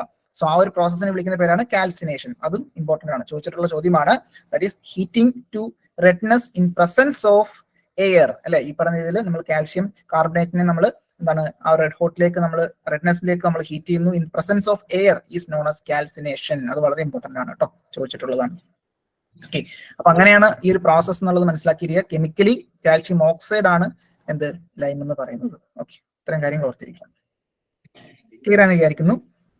വീണ്ടും എന്താണ്, പിന്നെ സ്ലേക്കിംഗ് എന്ന് പറഞ്ഞാൽ അതിനകത്തേക്ക് വാട്ടർ ആഡ് ചെയ്യാണ്. കാൽഷ്യം ഓക്സൈഡിലേക്ക് നമ്മൾ വാട്ടർ ആഡ് ചെയ്യുമ്പോൾ നമുക്ക് എന്ത് ചെയ്യും? സ്ലേക്കഡ് ലൈം കിട്ടും അല്ലെ, സ്ലേക്കഡ് അല്ലെങ്കിൽ ഹൈഡ്രേറ്റഡ് ലൈം കിട്ടും. ഓക്കെ. ഹൈഡ്രേറ്റഡ് ലൈം കിട്ടും. ഓക്കെ. അതാണ് കാൽഷ്യം CaOH ട്വൈസ്. ഓക്കെ. അപ്പൊ വീണ്ടും എന്താണ് അതിനകത്തേക്ക് എന്താണ്, ഇത് ശരിക്കും ആക്റ്റീവ് ആണ് അല്ലെ. വീണ്ടും എന്താണ്, കാർബൺ ഡൈ ഓക്സൈഡ് ചെയ്തിട്ട് നമ്മൾ വീണ്ടും കാൽസ്യം കാർബണേറ്റ് ആയിട്ട് വീണ്ടും അത് സ്റ്റേബിൾ ഫോമിലേക്ക് മാറുന്നുണ്ടാവും. സോ ഇതാണ് ആ ഒരു സൈക്കിൾ, ലൈം സൈക്കിൾ എന്നുള്ളത് ഒന്ന് ഓർത്തിരിക്കാം. Okay, fine. ക്ലിയർ ആയെന്ന് വിചാരിക്കുന്നു. സോ മറ്റൊരു ചോദ്യത്തിലേക്ക് നമുക്ക് പോവാം. ചോദ്യം ഇതാണ്: what is the minimum compressive strength of first class brick? ചോദിച്ചിട്ടുള്ള ചോദ്യം, ലാസ്റ്റ് ഇയർ ഇപ്പം നടന്ന ക്വസ്റ്റിനെ ചോദിച്ചതാണ്, എക്സാമിന് ചോദിച്ച ചോദ്യമാണ്. What is the minimum? Option C. Right answer ആണ് ഓപ്ഷൻ സി. ഓപ്ഷൻ സി ആണ് 105 അല്ലെ, 105 കിലോഗ്രാം പെർ സെന്റിമീറ്റർ സ്ക്വയർ ആണെന്നുള്ളത് ഓർത്തിരിക്കാം. 105 kilogram per centimetre minimum compressive strength. അത്രയെങ്കിൽ നമുക്കൊരു ഫസ്റ്റ് ക്ലാസ് ബ്രിക്കിന് വേണം എന്നുള്ളത് ഒന്ന് ഓർത്തിരിക്കാം. അപ്പോ characteristics of first class brick എന്ന് പറഞ്ഞിട്ട് എന്താ, ഇത്രയും കാര്യങ്ങൾ നമ്മുടെ ടെക്സ്റ്റ് ബുക്കിൽ അതേപോലെ കൊടുത്തിട്ടുണ്ട്. ഇത് അത്യാവശ്യമായിട്ട് നമ്മൾ വായിച്ച് മനസ്സിലാക്കേണ്ടതായിട്ടുണ്ട്. ഓക്കെ. അപ്പോൾ ക്യാരക്ടറിസ്റ്റിക്സ് ആയിട്ട് മെയിൻ ആയിട്ട് ഓർത്തിരിക്കേണ്ടത് എന്താണ്, ഇത്തരത്തിൽ കംപ്രസീവ് സ്ട്രെങ്ത് വളരെ ഇമ്പോർട്ടന്റ് ആണ്. 105 കിലോഗ്രാം പെർ സെന്റിമീറ്റർ സ്ക്വയർ ആണെന്ന് അവർ പറയുന്നുണ്ട്. ദെൻ അവിടെ മറ്റൊരു ചോദ്യം ഇമ്പോർട്ടന്റ് ആയിട്ടുള്ളത്, first class brick should not absorb water not more than 20% its own weight അല്ലെ. 20% കൂടുതൽ വെള്ളം അബ്സോർബ് ചെയ്യരുത്. ഓക്കെ. ഫസ്റ്റ് ക്ലാസ് ബ്രിക്ക് 20% കൂടുതൽ വെള്ളം അബ്സോർബ് ചെയ്യരുത്. ബാക്കി എന്താണ്, വെൽ ഡിഫൈൻഡ് ആയിട്ടുള്ള ഒരു ബ്രിക്ക് ആണ്. അതായത് brick should be well burned അല്ലെ, ഓവർ ബേൺഡോ അല്ലെങ്കിൽ എന്താണ് അത്തരത്തിലുള്ള എന്താണ് അങ്ങനെയൊന്നും അല്ല, വെൽ ബേൺഡ് ആയിട്ടുള്ള വളരെ എന്താണ് ഹൈ ക്വാളിറ്റി ഉള്ള ഒരു ടൈപ്പ് ഓഫ് ബ്രിക്ക് ആണ് ഫസ്റ്റ് ക്ലാസ് ബ്രിക്ക് എന്ന് പറയുന്നത്. Should be reddish in colour. അപ്പം ഫസ്റ്റ് ക്ലാസ് ബ്രിക്കിന്റെ മറ്റൊരു പ്രത്യേകത അത് റെഡിഷ് ഇൻ കളർ ആയിരിക്കും. ഓക്കെ, അതുപോലെ തന്നെ അതിന്റെ എഡ്ജസ് എന്നൊക്കെ പറഞ്ഞാൽ വളരെ ഷാർപ്പ് ആയിട്ടുള്ള അല്ലെങ്കിൽ റൈറ്റ് ആംഗിളിലൊക്കെ മെയിൻറ്റെയിൻ ചെയ്തിരിക്കുന്ന വളരെ കാണാൻ ഭംഗിയുള്ള രീതിയിലുള്ള ഒരു ഇഷ്ടികയായിരിക്കും എന്ത് ഫസ്റ്റ് ക്ലാസ് ബ്രിക്ക് എന്ന് പറയുന്നുണ്ടാവുക. അതൊന്ന് തട്ടി നോക്കുകയാണെന്നുണ്ടെങ്കിൽ അല്ലെ, ദാറ്റ് ഈസ് അതിനെ റിംഗിങ് സൗണ്ട്, ഒരു മെറ്റാലിക് സൗണ്ട് ഫോം ചെയ്യും. ഓക്കെ, നമ്മൾ the brick should B give A ringing metallic sound when സ്ട്രക്ക് with each. രണ്ട് ഇഷ്ടിക എടുത്ത് നമ്മൾ തട്ടുകയാണെന്നുണ്ടെങ്കിൽ നമുക്ക് കേൾക്കാൻ പറ്റുന്ന സൗണ്ട് എന്ന് പറഞ്ഞാൽ ഒരു റിംഗിങ് മെറ്റാലിക് സൗണ്ട് ആണ് എന്ന് ഓർത്തിരിക്കാം. ഓക്കെ, അത്രയും കാര്യങ്ങൾ അത്യാവശ്യമായിട്ട് ഒന്ന് മനസ്സിലാക്കിയിരിക്കുക. അതുപോലെ തന്നെ first class brick should not break into pieces when dropped on the ground. ഒന്നും ഓർത്തില്ലെങ്കിലും കുഴപ്പമില്ല. തൽക്കാലം ഇത്രയും പോയിന്റുകൾ കൃത്യമായിട്ട് മനസ്സിലാക്കിയിരിക്കാം. അതുപോലെ തന്നെ when brick are scratched with finger nails no impression should be marked on the brick. വളരെ എന്താണ് ഹാർഡായിരിക്കും അല്ലെ, അതായത് ഫിംഗർ നെയിൽസ് കൊണ്ടൊന്നും നമ്മൾ സ്ക്രാച്ച് ചെയ്ത് കഴിഞ്ഞാൽ നമ്മുടെ എന്താണ് അങ്ങനെ ഇംപ്രഷൻസ് ഒന്നും അവിടെ ഉണ്ടാവില്ല. അത് വളരെ ഫൈനായിട്ട് തന്നെ അതിനെ റെസിസ്റ്റ് ചെയ്യുന്നുണ്ടാവും. ഓക്കെ, ഇത്തരം കാര്യങ്ങൾ അത്യാവശ്യം ഫസ്റ്റ് ക്ലാസ് ബ്രിക്കുമായി ബന്ധപ്പെട്ട് നമ്മൾ മനസ്സിലാക്കേണ്ടതായിട്ടുണ്ട്. ക്ലിയർ ആണെന്ന് വിചാരിക്കുന്നു. മറ്റൊരു ചോദ്യം, ചോദ്യം ഇതാണ്: what is the percentage of strength for the cement in storage after 3 months? ഇത് പ്രീവിയസ് ഇയർ നമ്മൾ ഇപ്പൊ കഴിഞ്ഞ എക്സാമിന് ചോദിച്ചൊരു ചോദ്യമാണ്. അപ്പൊ നമ്മൾ ആദ്യം ഒരു ചോദ്യം ഇട്ടിരുന്നു, എന്താണ് എത്ര കൊല്ലം കഴിഞ്ഞാൽ നമുക്ക് സിമെന്റ് ഉപയോഗിക്കാൻ പാടില്ല, എത്ര കൊല്ലം സ്റ്റോർ ചെയ്ത സിമെന്റ് നമുക്ക് ഉപയോഗിക്കാൻ പാടില്ല എന്ന് ചോദിച്ചു കഴിഞ്ഞാൽ അത് 2 വർഷമാണ്, സംശയമൊന്നും വേണ്ട, 2 year ആണ്. എന്നാൽ ഇവിടെ എന്താണ്, നമ്മളുടെ ആ ഒരു ഫാക്ടറിയിൽ നിന്ന് നമുക്ക് സിമെന്റ് ഫാക്ടറിയിൽ ഉണ്ടാക്കുന്ന സമയത്ത് അല്ലെ, ആ ഫാക്ടറിയിൽ ഉണ്ടാക്കുന്ന സമയത്ത് അതിനൊരു സ്ട്രെങ്ത് കാണും. അതിനുശേഷം 3 മാസം കഴിയുമ്പം മറ്റൊരു സ്ട്രെങ്ത് കുറഞ്ഞ് വരുന്നുണ്ടാവും. ദെൻ 6 മാസം ആകുമ്പോൾ വീണ്ടും സ്ട്രെങ്ത് കുറയും. 1 വർഷം ആകുമ്പോൾ വീണ്ടും സ്ട്രെങ്ത് കുറയും അല്ലെ. അങ്ങനെ 2 കൊല്ലം ആകുമ്പോൾ മൊത്തത്തിൽ നമുക്ക് യൂസ് ചെയ്യാൻ പറ്റാത്തൊരവസ്ഥയിലേക്ക് മാറും. അപ്പൊ അങ്ങനെ നോക്കുകയാണെന്നുണ്ടെങ്കിൽ പെർസെന്റേജ് ഓഫ് സ്ട്രെങ്ത് അല്ലെ, strength for the cement in storage after 3 months, 3 മാസം കഴിയുമ്പോൾ ആ ഒരു സിമെന്റിന്റെ പെർസെന്റേജ് സ്ട്രെങ്ത് എത്രയാണ് എന്നുള്ളതാണ് ചോദ്യം. Option A 48% strength, 75% strength. Option B 85% strength. Option C പറയുന്നത്, ഓപ്ഷൻ ഡി പറയുന്നത് 60% സ്ട്രെങ്ത് ആണ് പറയുന്നത്. ഏതായിരിക്കും വരുന്നുണ്ടാവുക? റൈറ്റ് ആൻസർ ഓപ്ഷൻ സി തന്നെയാണ്. 85% 3 മാസം കഴിയുമ്പോൾ ആ ഒരു സിമെന്റിന്റെ സ്ട്രെങ്ത് എന്ന് പറയുന്നത്. ഓക്കെ, അപ്പൊ നമ്മൾ ഫാക്ടറിയിലായിരുന്നപ്പോൾ എന്താണ്, ഫാക്ടറിയിൽ നിന്ന് ഡയറക്റ്റ് വരികയാണെന്നുണ്ടെങ്കിൽ നമുക്ക് പറയാം അത് 100% സ്ട്രെങ്ത് ആണ് അല്ലെ. ഈ പറയുന്ന cement as received from the ഫാക്ടറിയിൽ നിന്ന് നമ്മൾ നേരിട്ട് റിസീവ് ചെയ്യുകയാണെന്നുണ്ടെങ്കിൽ 100% നമുക്ക് സ്ട്രെങ്ത് നമുക്ക് അറ്റൈൻ ചെയ്യാൻ സാധിക്കും. എന്നാൽ ആഫ്റ്റർ 3 months ആണെന്നുണ്ടെങ്കിൽ ദാറ്റ് ഈസ് എന്താണ് 15% കുറയുന്നുണ്ട്. സോ 85% കുറയുന്നു. 6 മാസമാണ് നമ്മളുടെ ആ ഒരു സിമെന്റ് അവിടെ സ്റ്റോർ ചെയ്ത് വെച്ചിട്ടാണ് നമ്മൾ യൂസ് ചെയ്യുന്നുണ്ടെങ്കിൽ നമ്മളുടെ ശതമാനം എത്രയാണ്, സിമെന്റിന്റെ സ്ട്രെങ്ത് 75% താഴുന്നുണ്ടാകും. 1 വർഷം ആകുകയാണെന്നുണ്ടെങ്കിൽ അത് 60% വരുന്നു. After 2 years storage of cement എത്രയാണെന്നുണ്ടെങ്കിൽ 48% സ്ട്രെങ്ത് ആണ് നമുക്ക് അവിടെ ഒരിക്കലും യൂസ് ചെയ്യില്ല. ഓക്കെ, അപ്പൊ അത്തരത്തിൽ മിനിമം 1 വർഷം വരെയൊക്കെ മാക്സിമം നോക്കാം. ഓക്കെ, അതിനപ്പുറം നമ്മൾ എന്താണ് അത് യൂസ് ചെയ്യേണ്ടതായിട്ടുണ്ട്. സോ അതിനുശേഷം നമ്മൾ യൂസ് ചെയ്യാൻ നിൽക്കേണ്ട, അത് സ്ട്രെങ്ത് വളരെ കുറവായിരിക്കും. അതുകൊണ്ട് തന്നെ 2 years കഴിഞ്ഞിട്ടുള്ള സിമെന്റ്സ് നമ്മൾ സാധാരണ യൂസ് ചെയ്യാറില്ല. ഓക്കെ, സോ ഇത് ഇമ്പോർട്ടന്റ് ആണ്, ക്വസ്റ്റ്യൻ വന്നൊരു ഏരിയ ആണ്, ഒന്ന് മനസ്സിലാക്കിയിരിക്കുക. ഓക്കെ, ക്ലിയർ ആണെന്ന് വിചാരിക്കുന്നു. മറ്റൊരു ചോദ്യം, in the manufacturing of brick manufacture ചെയ്യുന്ന സമയത്ത് the process of mixing clay with water is called dash.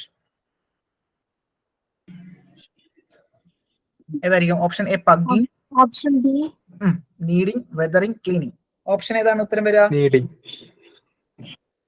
Needing ആണ്.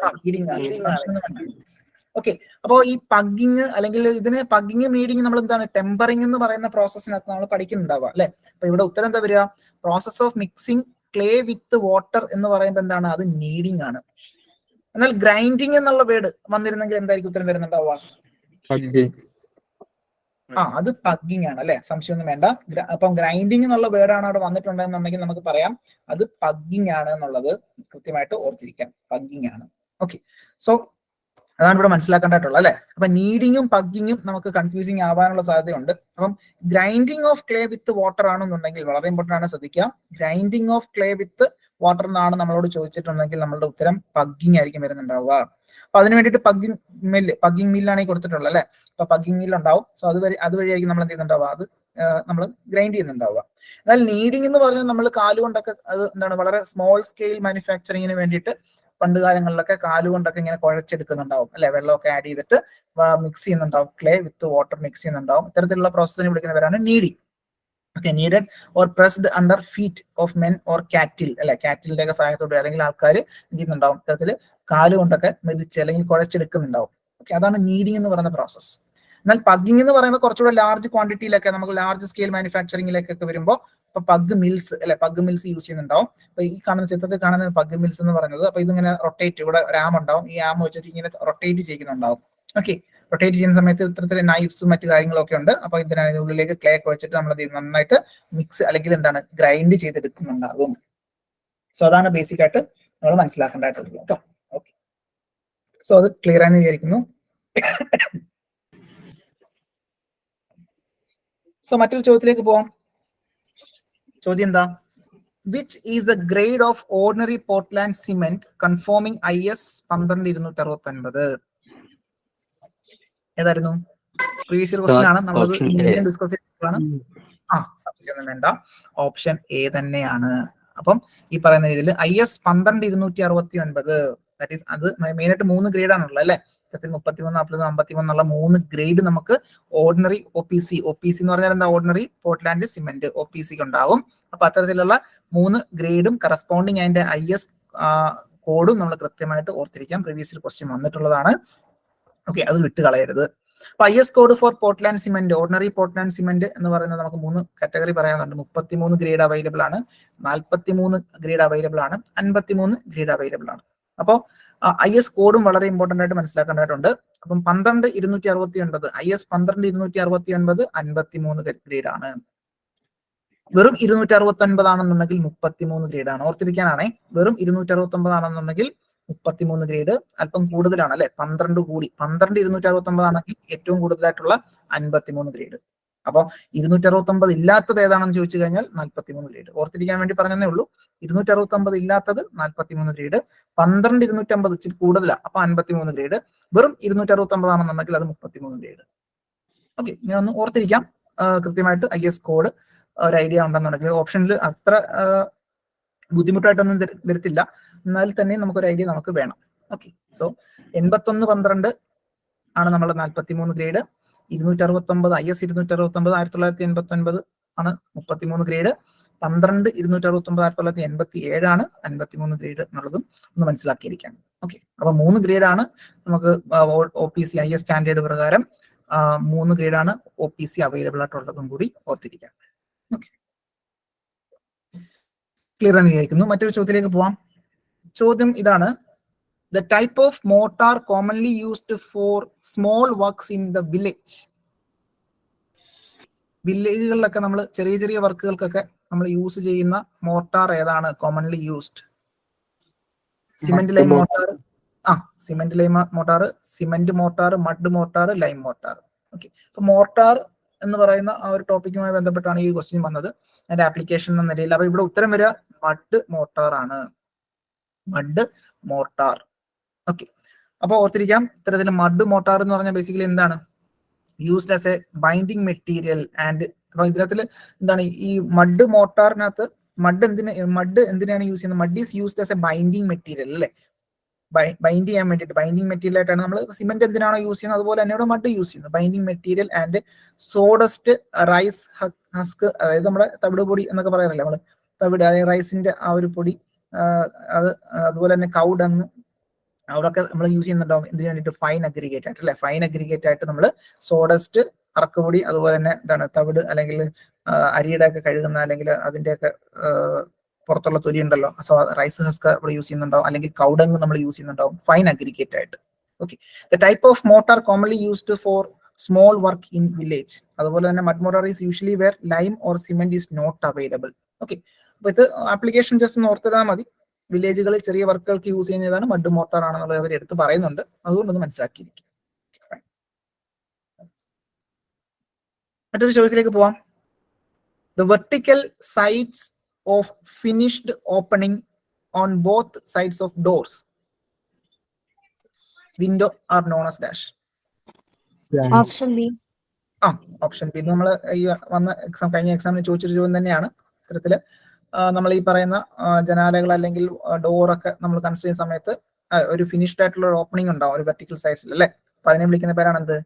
ജാമ്പ് എന്ന് പറയുന്നത്. ജാമ്പ്. സോ ജാമ്പ് എന്താണെന്നുള്ളത് ഓർത്തിരിക്കാം. അപ്പൊ അത് ഈ ടെർമിനോളജിയാണ്. ഈ പറഞ്ഞ ഡോർസും വിൻഡോസും ഒക്കെ നമ്മൾ പഠിക്കുന്ന സമയത്ത് നമുക്ക് അതിന്റെ ഒരു ടെർമിനോളജി നമ്മൾ മനസ്സിലാക്കേണ്ടതായിട്ടുണ്ട് അല്ലെ. അപ്പൊ ഇത്തരത്തിലുള്ള ആ ഒരു ഫിനിഷ്ഡ് ആയിട്ടുള്ള സർഫസുകൾ നമുക്ക് ഉണ്ടാവും അല്ലെ. ഇപ്പൊ ജാമ്പ് എന്താണ്, റിവീൽ എന്താണ്, ഓക്കെ, അതുപോലെ തന്നെ സില്ല് ലെവൽ എന്താണ്, ലിൻഡൽ എന്താണ്, ഒക്കെ അങ്ങനെ നമ്മൾ പഠിക്കുന്നുണ്ടാവും. അപ്പൊ അത്തരത്തിൽ ഇതാണ് നമ്മുടെ ജാമ്പ് എന്ന് പറയുന്ന പോർഷൻ എന്ന് പറയുന്നത്. ഓക്കെ, അതൊന്ന് ഓർത്തിരിക്കാം. ഓക്കെ, ക്ലിയർ ആണെന്ന് വിചാരിക്കുന്നു. മറ്റൊരു ചോദ്യം, for what thickness of partition wall is the structure bond used? Option B. Option B തന്നെയാണ്. ഓപ്ഷൻ ബി തന്നെയാണ്, സംശയമൊന്നും വേണ്ട. അപ്പൊ ഇവിടെ നിന്ന് മനസ്സിലാക്കേണ്ട രണ്ട് കാര്യങ്ങളുണ്ട്. ഇവിടെ ഒന്ന്, ഈ ഒരു ചോദ്യം കറക്റ്റ് ആയിട്ട് മനസ്സിലാക്കുക. അതായത് ഒരു സ്ട്രക്ചർ ബോണ്ട് എന്ന് പറഞ്ഞാൽ അറിയാം, ഇത്തരത്തിലുള്ള സ്ട്രക്ചർ ആയിരിക്കും നമ്മൾ ചെയ്യുന്നുണ്ടാവുക. നമ്മൾ മെയിൻറ്റെയിൻ ചെയ്യുന്നുണ്ടാവും അല്ലെ. സ്ട്രക്ചർ ബോണ്ട് ഇങ്ങനെ പോകുന്നുണ്ടാവും.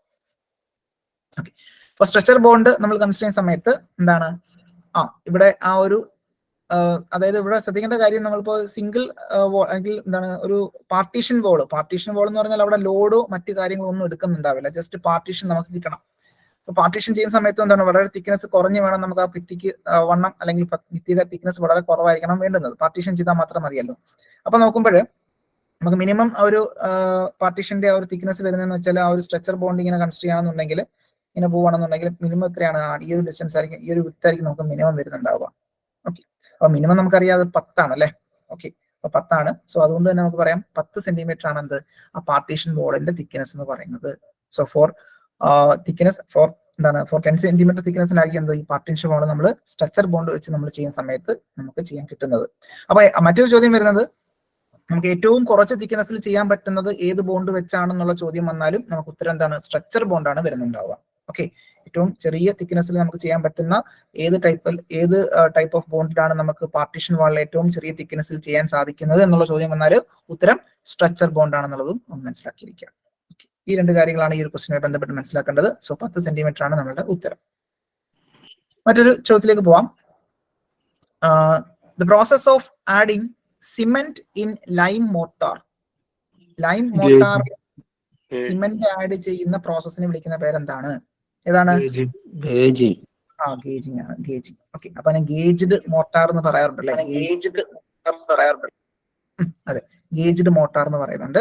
അപ്പൊ ഗേജിങ് എന്ന് പറയുന്ന പ്രോസസ് എന്ന് പറഞ്ഞാൽ എന്താണ്, ലൈം മോർട്ടാർ നമ്മൾ പ്രിപ്പയർ ചെയ്ത് വെച്ചിട്ട് ലൈം മോർട്ടാറിലേക്ക് നമ്മൾ എന്ത് ആഡ് ചെയ്യുക, സിമെന്റ് ആഡ് ചെയ്യുക. ഓക്കെ, അപ്പൊ അതിനെയാണ് വിളിക്കുക ഗേജിങ് എന്ന് പറയുന്ന പ്രോസസ്. അപ്പൊ അങ്ങനെ കിട്ടുന്ന ആ ഒരു മോർട്ടാറിനെ വിളിക്കുന്ന പേര് ഗേജ്ഡ് മോർട്ടാർ എന്നാണ് അല്ലെ. So cement is added in lime mortar to improve എന്തിനു വേണ്ടിയിട്ടാ, quality and achieve it's early strength അല്ലെ. early strength അച്ചീവ് ചെയ്യാനും ക്വാളിറ്റി കൂട്ടാനും വേണ്ടിയിട്ടാണ് നമ്മൾ എന്ത്, ഇത്തരത്തിൽ ഗേജിങ് എന്ന് പറയുന്ന പ്രോസസ്സ് ചെയ്യുന്നത്. So process of adding cement in lime mortar is known as gauging. Okay, സംശയമൊന്നും വേണ്ട. The mortar will have high plasticity of the lime and high strength of the cement. അപ്പൊ ലൈമിന്റെ ഒരു പ്രത്യേകതയായിട്ടുള്ള ഹൈ പ്ലാസ്റ്റിസിറ്റിയും അതുപോലെ തന്നെ സിമെന്റിന്റെ പ്രത്യേകതയായിട്ടുള്ള സ്ട്രെങ്തും, ഹൈ സ്ട്രെങ്തും നമുക്ക് attain ചെയ്യാൻ സാധിക്കും. The ratio of cement to lime ranges from 1:6 to 1:8 and it is cost effective. Okay, it is also known as composite mortar.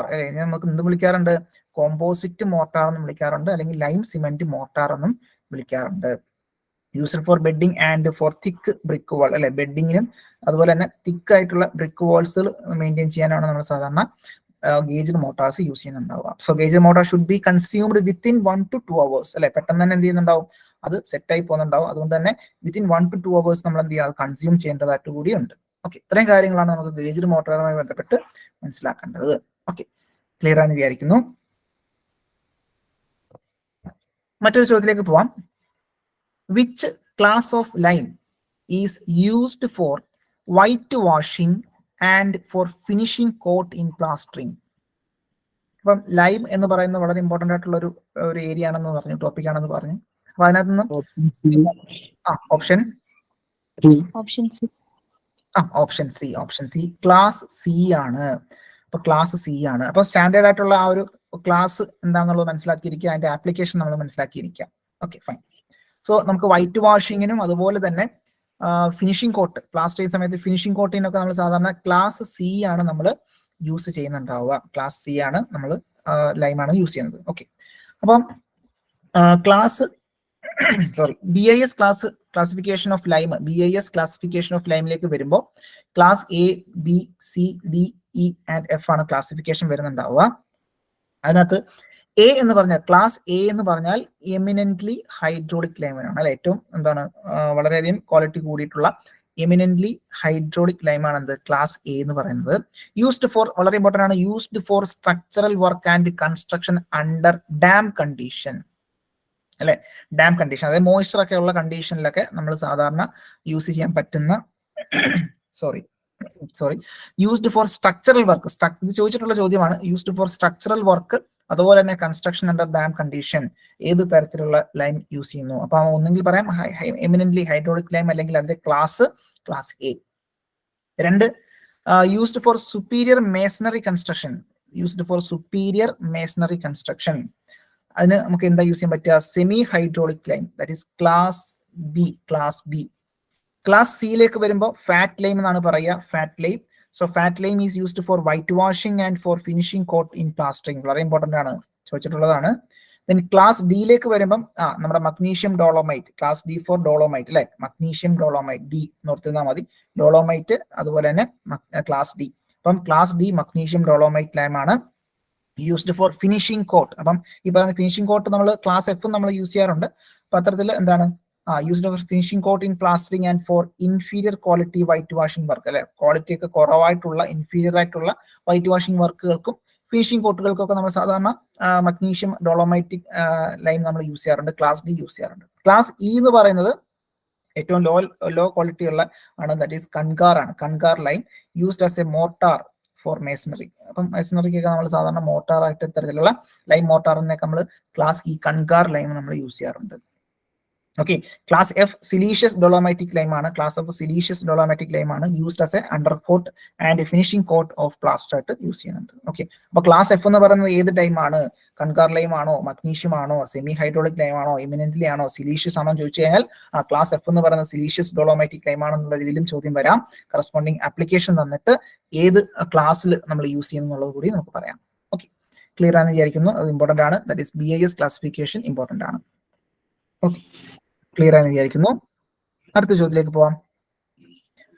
അടുത്ത ചോദ്യം ബ്രിക്കുമായി ബന്ധപ്പെട്ടാണ്. The portion of brick obtained after removing the triangular piece between the centre of one end and centre of one side, അതായത് ഇങ്ങനെ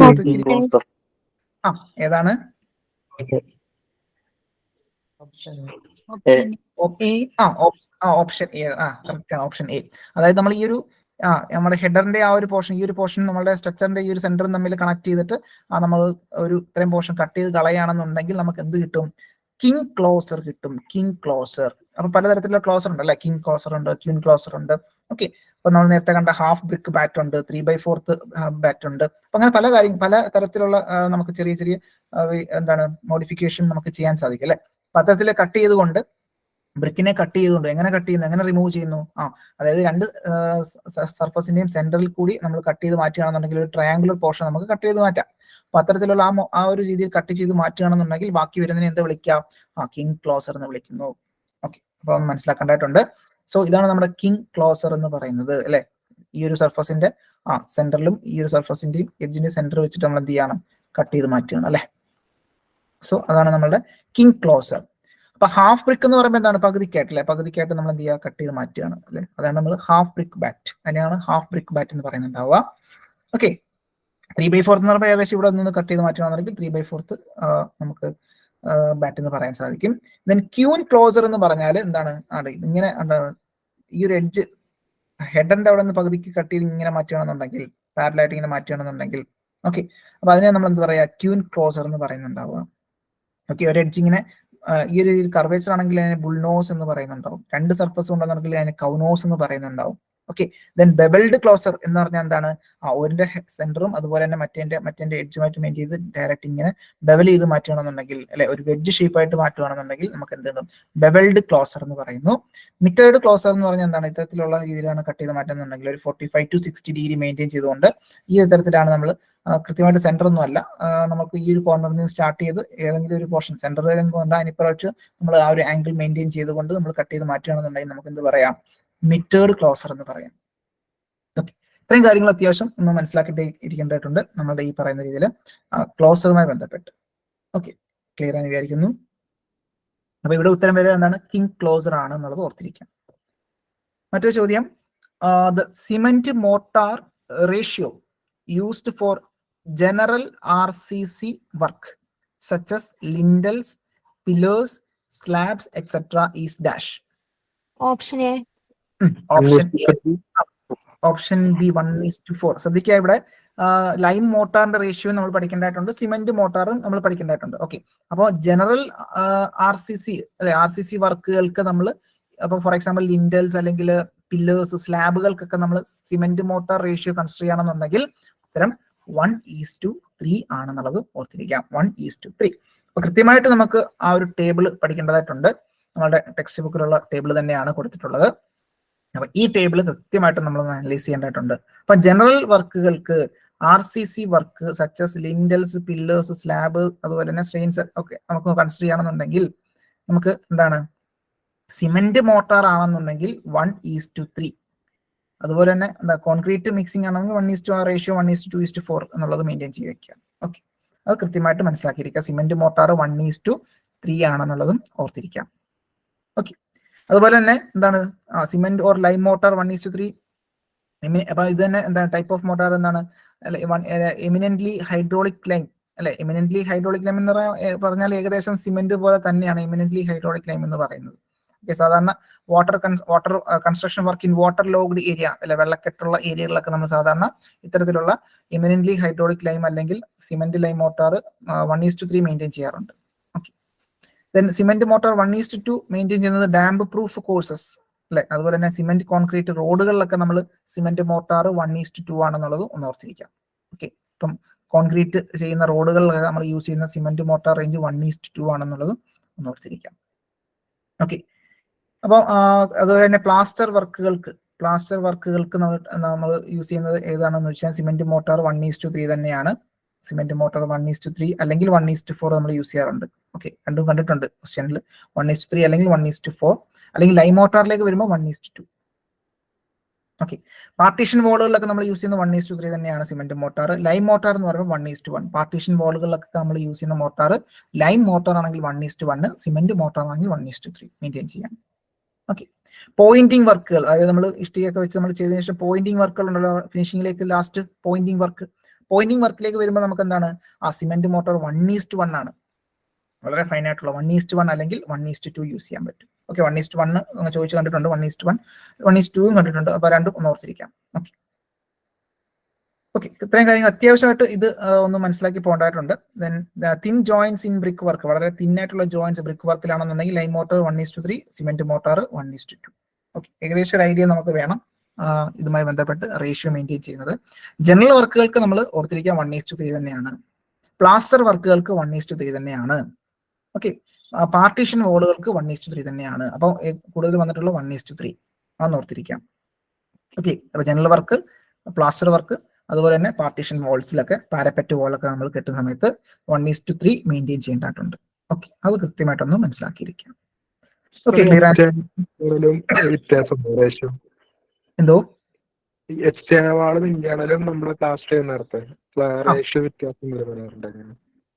അത് നമ്മൾ ഈ പറഞ്ഞ രീതിയിൽ ഡാം പ്രൂഫ് കോഴ്സ് ഒക്കെ നമ്മൾ ചിലപ്പോൾ ആഡ് ചെയ്യേണ്ടതായിട്ട് വരും. അപ്പൊ അപ്പോഴായിരിക്കും നമുക്ക് ചെറിയ വേരിയേഷൻസ് വരുന്നുണ്ടാവുക, എക്സ്റ്റേണലും ഇന്റേണലും തമ്മിലുള്ള. ഓക്കെ, സോ ക്ലിയർ ആണെന്ന് വിചാരിക്കുന്നു. മറ്റൊരു ചോദ്യത്തിലേക്ക് പോവാം. In which bond alternate course of headers and structures are laid? വളരെ സിമ്പിൾ ആയിട്ടുള്ള ചോദ്യം. Which bond alternate, option B right answer. ഏറ്റവും കൂടുതൽ നമ്മൾ യൂസ് ചെയ്യുന്നതും കോമൺലി യൂസ് ചെയ്യുന്ന ഒരു ബോണ്ട് ഏതാണെന്ന് ചോദിച്ചു കഴിഞ്ഞാൽ ഇംഗ്ലീഷ് ബോണ്ട് തന്നെയാണ്. അത് അത്യാവശ്യം സ്ട്രെങ്ത് ഉള്ള ഒരു ബോണ്ട് തന്നെയാണ് ഇംഗ്ലീഷ് ബോണ്ട് അല്ലെ. അപ്പൊ അത്തരത്തില് ഓൾട്ടർനേറ്റ് കോഴ്സ് ഇംഗ്ലീഷ് ബോണ്ട് തന്നെയാണ്, സംശയമൊന്നും വേണ്ട. വളരെ എളുപ്പമുള്ള ചോദ്യം, എന്നാൽ കൂടുതൽ ചോദിച്ചിട്ടുള്ള ചോദ്യം തന്നെയാണ് ഇംഗ്ലീഷ് ബോണ്ടുമായി ബന്ധപ്പെട്ട്. അപ്പൊ ഇംഗ്ലീഷ് ബോണ്ട് എന്ന് പറയുമ്പോൾ ഒരു കോഴ്സ്, ഓരോ കോഴ്സ് നമുക്ക് നോക്കി കഴിഞ്ഞാൽ ഇതാണ് ഒന്നാമത്തെ കോഴ്സ്, അത് സ്ട്രക്ചർ ആണ്. അടുത്തത് എന്താണ്, അത് ഹെഡർ കോഴ്സ് ആണ്. വീണ്ടും എന്താണ്, അടുത്ത കോഴ്സ് സ്ട്രക്ചർ ആണ്, വീണ്ടും ഹെഡർ ആണ്. അത്തരത്തിലാണ് നമ്മൾ എന്ത് ചെയ്യുന്നുണ്ടാവുക, ആ ഒരു ഇംഗ്ലീഷ് ബോണ്ട് മെയിൻറ്റെയിൻ ചെയ്യുന്നുണ്ടാവുക. ഓക്കെ, ഒരേ കോഴ്സിൽ തന്നെ സ്ട്രക്ചറും ഹെഡറും ആണെന്നുണ്ടെങ്കിൽ നമുക്ക് എന്ത് പറയാം, ഇത്തരത്തിൽ ഫ്ലെമിഷ് ബോണ്ട് എന്ന് പറയാം. ഒരേ കോഴ്സ് തന്നെ എന്താണ് സ്ട്രക്ചറും ഹെഡറും ഇങ്ങനെ പോകുകയാണെന്നുണ്ടെങ്കിൽ ഫ്ലെമിഷ് ബോണ്ടിന് എക്സാമ്പിൾ ആയിട്ട് പറയാം. മറ്റൊരു ഈ ഒരു കൊടുത്തിരിക്കുന്നത് എന്താണ്, നമ്മൾ ഓൾറെഡി കണ്ടു അല്ലെ, എന്താണ്, അതായത് ഹെഡർ ബോണ്ട് ആണ് കൊടുത്തിരിക്കുന്നത് അല്ലെ. 3/4 ബാറ്റ് ആദ്യം കണ്ടു അല്ലെ. ഓൾട്ടർനേറ്റ് ആയിട്ടുള്ള കോഴ്സുകളിൽ 3/4 ബാറ്റ് ആദ്യം കാണുന്നുണ്ടെങ്കിൽ നമുക്ക് പറയാം അത് ഹെഡർ ബോണ്ട് ആണ്, സംശയമൊന്നുമില്ല. ഓക്കെ, ഈ ഡിസ്റ്റൻസ് എന്ന് പറയുന്നത് 5 സെന്റിമീറ്റർ ആണെന്നുള്ളത് പറയാം. ഓക്കെ, ദെൻ ഇതെന്ന് പറഞ്ഞാൽ ഇതായിരിക്കും സ്ട്രക്ചർ ബോണ്ട് ആണ് അല്ലെ. സ്ട്രക്ചർ ബോണ്ട് ആണ് കൊടുത്തിരിക്കുന്നത്, സ്ട്രക്ചർ ബോണ്ട് ആണ് കൊടുത്തിരിക്കുന്നത്. ഓക്കെ, സംശയമൊന്നും വേണ്ട. അപ്പൊ അത്തരത്തിലുള്ള ബോണ്ടുകളാണ് 4 ബോണ്ട് നമുക്കൊന്ന് ഐഡന്റിഫൈ ചെയ്യേണ്ടതായിട്ടുണ്ട്. കാര്യങ്ങൾ കൃത്യമായിട്ടൊരു ഐഡിയ നമുക്ക് വേണം. ക്ലിയർ ആണെന്ന് വിചാരിക്കുന്നു. സോ ഇവിടെ നമ്മുടെ ഉത്തരം എന്താണ്, ഓൾട്ടർനേറ്റ് കോഴ്സുകളിലായിട്ട് സ്ട്രക്ചറും ഹെഡറും ആണ് വരുന്നതെന്നുണ്ടെങ്കിൽ ഉത്തരം നമ്മളുടെ ഇംഗ്ലീഷ് ബോണ്ട് ആണെന്നുള്ളത് ഓർത്തിരിക്കാം. ക്ലിയർ ആണെന്ന് വിചാരിക്കുന്നു. മറ്റൊരു ചോദ്യം, the trowel in which the blade is uniformly narrow. അതായത് നമ്മൾ ഈ പറയുന്ന രീതിയിൽ ട്രവൽസ് യൂസ് ചെയ്യാറുണ്ടല്ലേ, ട്രവൽസ് യൂസ് ചെയ്യാറുണ്ടല്ലോ. അതിന്റെ ബ്ലേഡ് യൂണിഫോംലി നാരോ ആയിട്ടുള്ള, സാധാരണ ബ്ലേഡ് ഒക്കെ പറഞ്ഞാൽ ഏകദേശം ഇങ്ങനെയൊക്കെ ആയിരിക്കും ഇരിക്കുന്നുണ്ടാവും അല്ലെ. Option C. Option C important ആണ്. പോയിന്റിങ് അല്ല. ഉത്തരം വരിക കോൾക്കിംഗ് ട്രവൽ ആണ് കേട്ടോ. Caulking trowel. പോയിന്റിങ്ങും ഇതുപോലെ തന്നെ എന്താണ് കൂർത്തിരിക്കുന്ന രീതിയിലുള്ള ടൈപ്പാണ് പോയിന്റിങ് വരുന്നുണ്ടാവുക. ഓക്കെ, എന്നാൽ കോൾക്കിംഗ് ട്രവൽ പ്രത്യേകത ഉള്ള ട്രവലാണ്. അതുകൊണ്ടാണ് ഇങ്ങനെ ചോദ്യം വരാൻ സാധ്യത. അപ്പം ചോദ്യം വന്നിട്ടില്ല, ഞാനത് ഇങ്ങനെ ഇട്ടെന്നേ ഉള്ളൂ. അപ്പൊ ഇങ്ങനെ ചോദിക്കാൻ സാധ്യതയുണ്ട്. കാര്യം ആ ബ്ലേഡ് യൂണിഫോംലി നാരോ ആണ്, അതായത് ഇത്തരത്തിൽ നാരോ ആയിട്ട് ഇങ്ങനെ ഇരിക്കുന്ന ഒരു ടൈപ്പാണ്. ചിത്രം ഞാൻ ഇട്ടിട്ടുണ്ട്, കാണിക്കാം. അപ്പൊ കോൾക്കിംഗ് ട്രവൽ ആണെന്നുള്ളത് ഓർത്തിരിക്കാം. സോ ഈ ചിത്രത്തിൽ കാണുന്നതാണ് നമ്മുടെ കോൾക്കിംഗ് ട്രവൽ എന്ന് പറയുന്നത്. ഓക്കെ, അപ്പൊ ഇങ്ങനെ ഒരു ട്രാവൽ നമ്മൾ കണ്ടിട്ടുണ്ടല്ലേ. അപ്പൊ ഇത്തരത്തിലുള്ള ട്രാവലിനെ വിളിക്കുന്ന പേരാണ് കോൾക്കിംഗ് ട്രാവൽ. അപ്പം ബ്ലേഡിന്റെ പ്രത്യേകത എന്താ, യൂണിഫോംലി നാരോ ആണ് അല്ലെ. Used for filling and finishing joints with mortar. Okay, നമ്മൾ സാധാരണ ഇത്തരത്തിൽ ഇങ്ങനെ ഒരു ജോയിന്റ് നമ്മളിപ്പം എന്താണ് ഇപ്പം നമ്മുടെ നിലത്തൊക്കെ ഇപ്പം ടൈലൊക്കെ ഇടുന്നുണ്ടല്ലോ. അപ്പൊ ഈ ഒരു പോർഷനിലൊക്കെ നമ്മൾ സെന്ററിൽ നമുക്ക് ഇവിടെ നമുക്ക് ഇവിടെ മോട്ടാർ ഫില്ല് ചെയ്ത് നമുക്ക് എന്താണ് പ്ലാസ്റ്റർ ചെയ്യണമെന്നുണ്ടെങ്കിൽ നമുക്ക് ഇത്തരത്തിലുള്ള കറക്റ്റ് ആയിട്ടുള്ള എന്താണ് നമ്മളുടെ ആ ഒരു കോൾക്കിംഗ് ട്രവൽസ് യൂസ് ചെയ്തിട്ടായിരിക്കും നമ്മളത് ചെയ്യുന്നുണ്ടാവുക. ഓക്കെ, ഓർത്തിരുന്നാൽ മതി. യൂണിഫോംലി നാരോ ആയിട്ടുള്ള ബ്ലേഡ് ആണ് അവിടെ മെയിൻറ്റെയിൻ ചെയ്യുന്നത്. Filling and finishing joint with motor ആണ് നമ്മൾ അതിന്റെ ആപ്ലിക്കേഷൻ എന്ന് പറയുന്നത്. സോ ഫില്ലിംഗ് സ്പെഷ്യൽ അഡ്ഹസീവ്സ് ഒക്കെ നമ്മൾ സാധാരണ ഫില്ല് ചെയ്യാനൊക്കെ ഇത്തരത്തിൽ കോൾക്കിംഗ് ട്രവൽസ് യൂസ് ചെയ്യാറുണ്ട് കേട്ടോ. ഓക്കെ, ഒന്ന് ഓർത്തിരിക്കാം. ഇത്രയും പോയിന്റുകളാണ് ടെക്സ്റ്റ് ബുക്കിൽ കൊടുത്തിട്ടുള്ളത്, കൃത്യമായിട്ട് ഒന്ന് മനസ്സിലാക്കി വെക്കാം. ക്ലിയർ ആണെന്ന് വിചാരിക്കുന്നു. കോൾക്കിംഗ് ട്രവൽ ആണ്. മറ്റൊരു ചോദ്യം, an imaginary vertical line which includes the vertical joint separating two adjoining brick is called a dash. Option A. Option A തന്നെ. യെസ്, ഓപ്ഷൻ എ പെർപെൻഡ് തന്നെയാണ്. റൈറ്റ് ആൻസർ ആണ് പെർപെൻഡ്. സംശയമൊന്നും വേണ്ട. അപ്പൊ പെർപെൻഡ് എറൈസ് ബെഡ് ലാപ്പ് അതൊക്കെ അത്യാവശ്യം നമുക്ക് മനസ്സിലാക്കേണ്ടതായിട്ടുണ്ട്. അപ്പൊ ഇങ്ങനൊരു രീതിയിൽ നമ്മൾ ആ ഒരു ബോണ്ട് മെയിൻറ്റെയിൻ ചെയ്യുന്ന സമയത്ത്, അല്ലെങ്കിൽ ഒരു ഇഷ്ടിക അല്ലെങ്കിൽ ബ്രിക്ക് കൺസ്ട്രക്ട് ചെയ്യുന്ന സമയത്ത് എന്താണ് ഈ പറയുന്ന രീതിയിൽ പെർപെൻഡ് എന്ന് പറഞ്ഞാൽ എന്താ, നമുക്ക് ഇവിടെ ഒരു ഇങ്ങനെ നോക്കുകയാണെന്നുണ്ടെങ്കിൽ ഇവിടെ ഒരു ഇമാജിനറി ആയിട്ടുള്ള ഒരു ജോയിന്റ് മെയിൻറ്റെയിൻ അല്ലെ, vertical joint separating the brick either length or cross direction. അതിനെയാണ് നമ്മൾ പെർപെൻഡ് എന്ന് പറയുന്നുണ്ടാവുക. പെർപെൻഡ്. ഓക്കെ, എറൈസ് എന്ന് പറഞ്ഞാൽ നമ്മുടെ ഈ സർഫസും മെയിൻറ്റെയിൻ ചെയ്യുന്ന ഇതാണ് നമ്മുടെ ഒരു എറൈസ്. അപ്പൊ അങ്ങനെ നമുക്ക് edge formed by the intersection of plain surface of brick അല്ലെ. ബ്രിക്കിന്റെ പ്ലെയിൻ സർഫസ്, രണ്ട് പ്ലെയിൻ സർഫസ് ഇന്റർസെക്ട് ചെയ്യുന്ന ഈ ഒരു പ്ലെയിൻ സർഫസ് ആണ്, ഇതൊരു മറ്റൊരു പ്ലെയിൻ സർഫസ് ആണ്. ഇന്റർസെക്ട് ചെയ്യുന്ന ഈ ഒരു എഡ്ജിനെ നമുക്ക് എന്ത് പറയാം, എറൈസ് എന്ന് പറയാം. ഓക്കെ, വെർട്ടിക്കൽ ജോയിന്റ് മെയിൻറ്റെയിൻ ചെയ്യുന്ന, സെപ്പറേറ്റ് ചെയ്യുന്ന, രണ്ട് ബ്രിക്കുകളെ സെപ്പറേറ്റ് ചെയ്യുന്ന ആ ഒരു വെർട്ടിക്കൽ ജോയിന്റിനെ നമുക്ക് എന്ത് പറയാം, പെർപെൻഡ് എന്ന് പറയാം. ഓക്കെ, ബെഡ് എന്ന് പറഞ്ഞാൽ നമ്മൾ എവിടെയാണോ ഇഷ്ടിക വെക്കുന്നത് ആ ഒരു സർഫസിനെ വിളിക്കുന്ന പേരാണ് bed. Lower surface of the brick when laid flat, അതിനാണ് ബെഡ്. ഓക്കെ, ലാപ്പ് എന്ന് പറഞ്ഞാൽ ഓൾറെഡി നമ്മൾ കണ്ടു. ഡിസ്റ്റൻസ് ബിറ്റ്വീൻ എന്താണ് ഈ പറഞ്ഞ ഒരു കറസ്പോണ്ടിങ് രണ്ട് കോഴ്സ് കൺസ്ട്രക്ട് ചെയ്യണമെന്നുണ്ടെങ്കിൽ ഈ ഒരു ജോയിന്റും തമ്മിലുള്ള ഡിസ്റ്റൻസിനെ വിളിക്കുന്ന പേരാണ് ലാപ്പ് എന്ന് പറയുന്നത്. Lap. Okay, the horizontal distance between the vertical joint in successive course.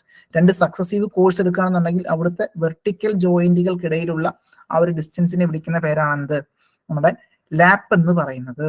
So ഇതും നമ്മൾ നമുക്ക് ലാപ്പ്. ഓക്കെ, ക്ലിയർ ആണെന്ന് വിചാരിക്കുന്നു. സോ ഇവിടെ ഉത്തരം പെർപെൻഡ് ആണ് കേട്ടോ.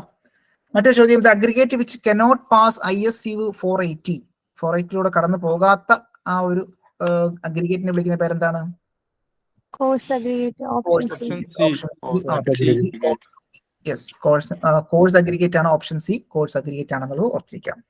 മറ്റൊരു ചോദ്യം, the nominal mix of cement concrete corresponding approximately to the grade of M20. M20 grade ആണെന്നുണ്ടെങ്കിൽ അതിൽ Option B. Right answer.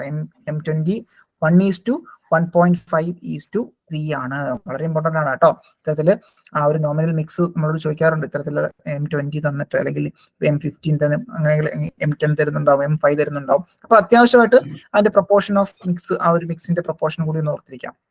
Okay, അപ്പൊ അത് M5 ആകുമ്പോൾ 1:5:10 ഇവിടെ നിന്ന് എഴുതി തുടങ്ങിയാൽ മതി. ഓർത്തിരിക്കാൻ പാടാണെന്നുണ്ടെങ്കിൽ എഴുതി നമ്മൾ ഒന്ന് പഠിച്ചാൽ മതി. M5 എന്ന് പറയുമ്പോൾ 1:5:10. ഓക്കെ, 5 കഴിഞ്ഞാൽ അടുത്ത 4, 4 കഴിഞ്ഞാൽ 3, 3 കഴിഞ്ഞാൽ 2, 2 കഴിഞ്ഞാൽ 1.5 ആണെന്ന് ഓർത്തിരിക്കുക, 1.5 കഴിഞ്ഞാൽ 1. ഓക്കെ, ആ രീതിയിൽ താഴേക്ക് എഴുതി വെക്കുക. ദെൻ എന്താണ്, 5ന്റെ ഇരട്ടിയാണ് 10, 4ന്റെ ഇരട്ടിയാണ് 8, 3ന്റെ ഇരട്ടിയാണ് 6, 2ന്റെ ഇരട്ടിയാണ് 4, 1.5യുടെ ഇരട്ടി 3, 1ന്റെ ഇരട്ടി 2. ഓക്കെ, ഇടത് സൈഡിലെ സ്റ്റാർട്ടിംഗ് എല്ലാം ഒന്ന് തന്നെയാണ്, സംശയമൊന്നും വേണ്ട. ഓക്കെ, സോ അങ്ങനെ നമുക്ക് ഇത് എന്താണ് ഈ ഒരു ഓർഡറിൽ താഴേക്ക് എഴുതാം. So M5 7.5, 10, 15, 20 and 25. ഓക്കെ ആണല്ലോ. ഇതൊന്ന് ഒന്ന് രണ്ട് തവണ എഴുതി വെച്ച് കഴിഞ്ഞാൽ, ഒന്ന് എഴുതി പഠിച്ചു കഴിഞ്ഞാൽ നമുക്ക് ക്ലിയർ ആക്കാവുന്ന കാര്യമേ ഉള്ളൂ. ഇങ്ങനെ ബൈ ഹാർട്ട് ചെയ്യാൻ പറ്റിയില്ല എങ്കിൽ തന്നെയും. ഓക്കെ, അപ്പൊ M20 എന്ന് പറയുന്നത് എന്താണ്? ദാറ്റ് ഈസ് 1:1.5 അല്ലെ, 1.5:3 ആണ് എന്നുള്ളത് ഓർത്തിരിക്കാം. ഓക്കെ, അപ്പൊ അത്തരത്തില് M5 എന്ന് പറയുമ്പോൾ നേച്ചർ ഓഫ് വർക്കിലേക്ക് വരുമ്പോൾ mass concrete, heavy walls, foundation, ഫൂട്ടിങ്ങിനൊക്കെയാണ് M5 യൂസ് ചെയ്യുന്നുണ്ടാവുക. അതുപോലെ തന്നെ എന്താണ്, in general RCC work, slab, beam ഒക്കെ M50 നമ്മൾ യൂസ് ചെയ്യാറുണ്ട്. ദെൻ വാട്ടർ റിട്ടൈനിങ് സ്ട്രക്ചേഴ്സ്, അതുപോലെ തന്നെ പൈൽസ്, അതുപോലെ തന്നെ എന്താണ് ജനറൽ RCC സ്ട്രക്ചേഴ്സിലൊക്കെ നമ്മൾ സാധാരണ M20 നമ്മൾ യൂസ് ചെയ്യാറുണ്ട് കേട്ടോ. M20 ഹെവിലി ലോഡഡ് RCCക്കാണ് M25 എന്നുള്ളതാണ് എൻ്റെ ആപ്ലിക്കേഷൻ എന്നുള്ളത് ഓർത്തിരിക്കും. ഓക്കെ, സോ മറ്റൊരു ചോദ്യം, during cement mortar preparing using mechanical mixing the mortar shall be mixed for at least dash minutes after adding water. Option C. Right answer ആണ്. Option C തന്നെയാണ് right answer ആണ്. 3 minute ആണ് കേട്ടോ. അപ്പൊ ഇതൊക്കെ നമ്മുടെ ടെക്സ്റ്റ് ബുക്കിൽ അതേപോലെ കൊടുത്തിരിക്കുന്ന കാര്യങ്ങളാണ്. അപ്പൊ അതിനകത്ത് നിന്നൊക്കെ ഒന്ന് വായിച്ചു നോക്കുക കൃത്യമായിട്ട്. അപ്പൊ ഇവിടെ ശ്രദ്ധിക്കേണ്ട കാര്യം എന്താ, എത്രത്തോളം സമയം നമുക്ക് വെള്ളം ആഡ് ചെയ്തതിനു ശേഷം നമുക്ക് ആ മെക്കാനിക്കൽ മിക്സിംഗ് ഉണ്ടല്ലോ. ഓക്കെ, അപ്പൊ അങ്ങനെ മെക്കാനിക്കലി നമ്മൾ ആ ഒരു രീതിയിൽ മിക്സ് ചെയ്യുന്ന സമയത്ത് എത്ര മിനിറ്റ് നമുക്ക് വെള്ളം ആഡ് ചെയ്തതിനു ശേഷം നമുക്ക് റൊട്ടേറ്റ് ചെയ്യണം, അല്ലെങ്കിൽ അത് മിക്സ് ചെയ്യണം എന്നുള്ളതാണ് ചോദ്യം. അപ്പോൾ during cement mortar preparation using mechanical mixing the mortar shall be mixed for at least 3 minutes after adding water. അല്ലെ, വെള്ളം ആഡ് ചെയ്തതിനു ശേഷം 3 മിനിറ്റ് നമ്മൾ എന്ത് ചെയ്യണം, അത്യാവശ്യമായിട്ട് അത് നമുക്ക് മിക്സ് ചെയ്യേണ്ടതായിട്ടുണ്ട്, പ്രോപ്പർ മിക്സിങ്ങിന് വേണ്ടി, പ്രിപ്പയർ ചെയ്യുന്നതിന് വേണ്ടി. ഓക്കെ, അപ്പൊ അത് കൃത്യമായിട്ട് ഓർത്തിരിക്കുക, 3 minutes ആണ്. സോ ഇത്രയാണ് നമുക്ക് ഈ നമ്മളുടെ ഈ ഒരു സമയപരിധിക്കുള്ളിൽ നമുക്ക് മാക്സിമം ഏരിയയിൽ നിന്നുള്ള ക്വസ്റ്റ്യൻസ് നമുക്ക് ഡിസ്കസ് ചെയ്യേണ്ടതായിട്ടുണ്ടായിരുന്നു. ഓക്കെ, കൂടുതൽ വെയിറ്റേജ് ഉള്ള ഒരു മൊഡ്യൂളാണ് മൊഡ്യൂൾ 3 എന്ന് പറയുന്നത്. നമ്മൾ മെഷനറി അല്ലെങ്കിൽ സിവിൽ കൺസ്ട്രക്ഷൻ ഓറിയന്റഡ് ആയിട്ടുള്ള ക്വസ്റ്റ്യൻസ്. ഓക്കെ, എല്ലാവർക്കും ക്ലിയർ ആയെന്ന് വിചാരിക്കുന്നു. ഓക്കെ ആയിരുന്നോ?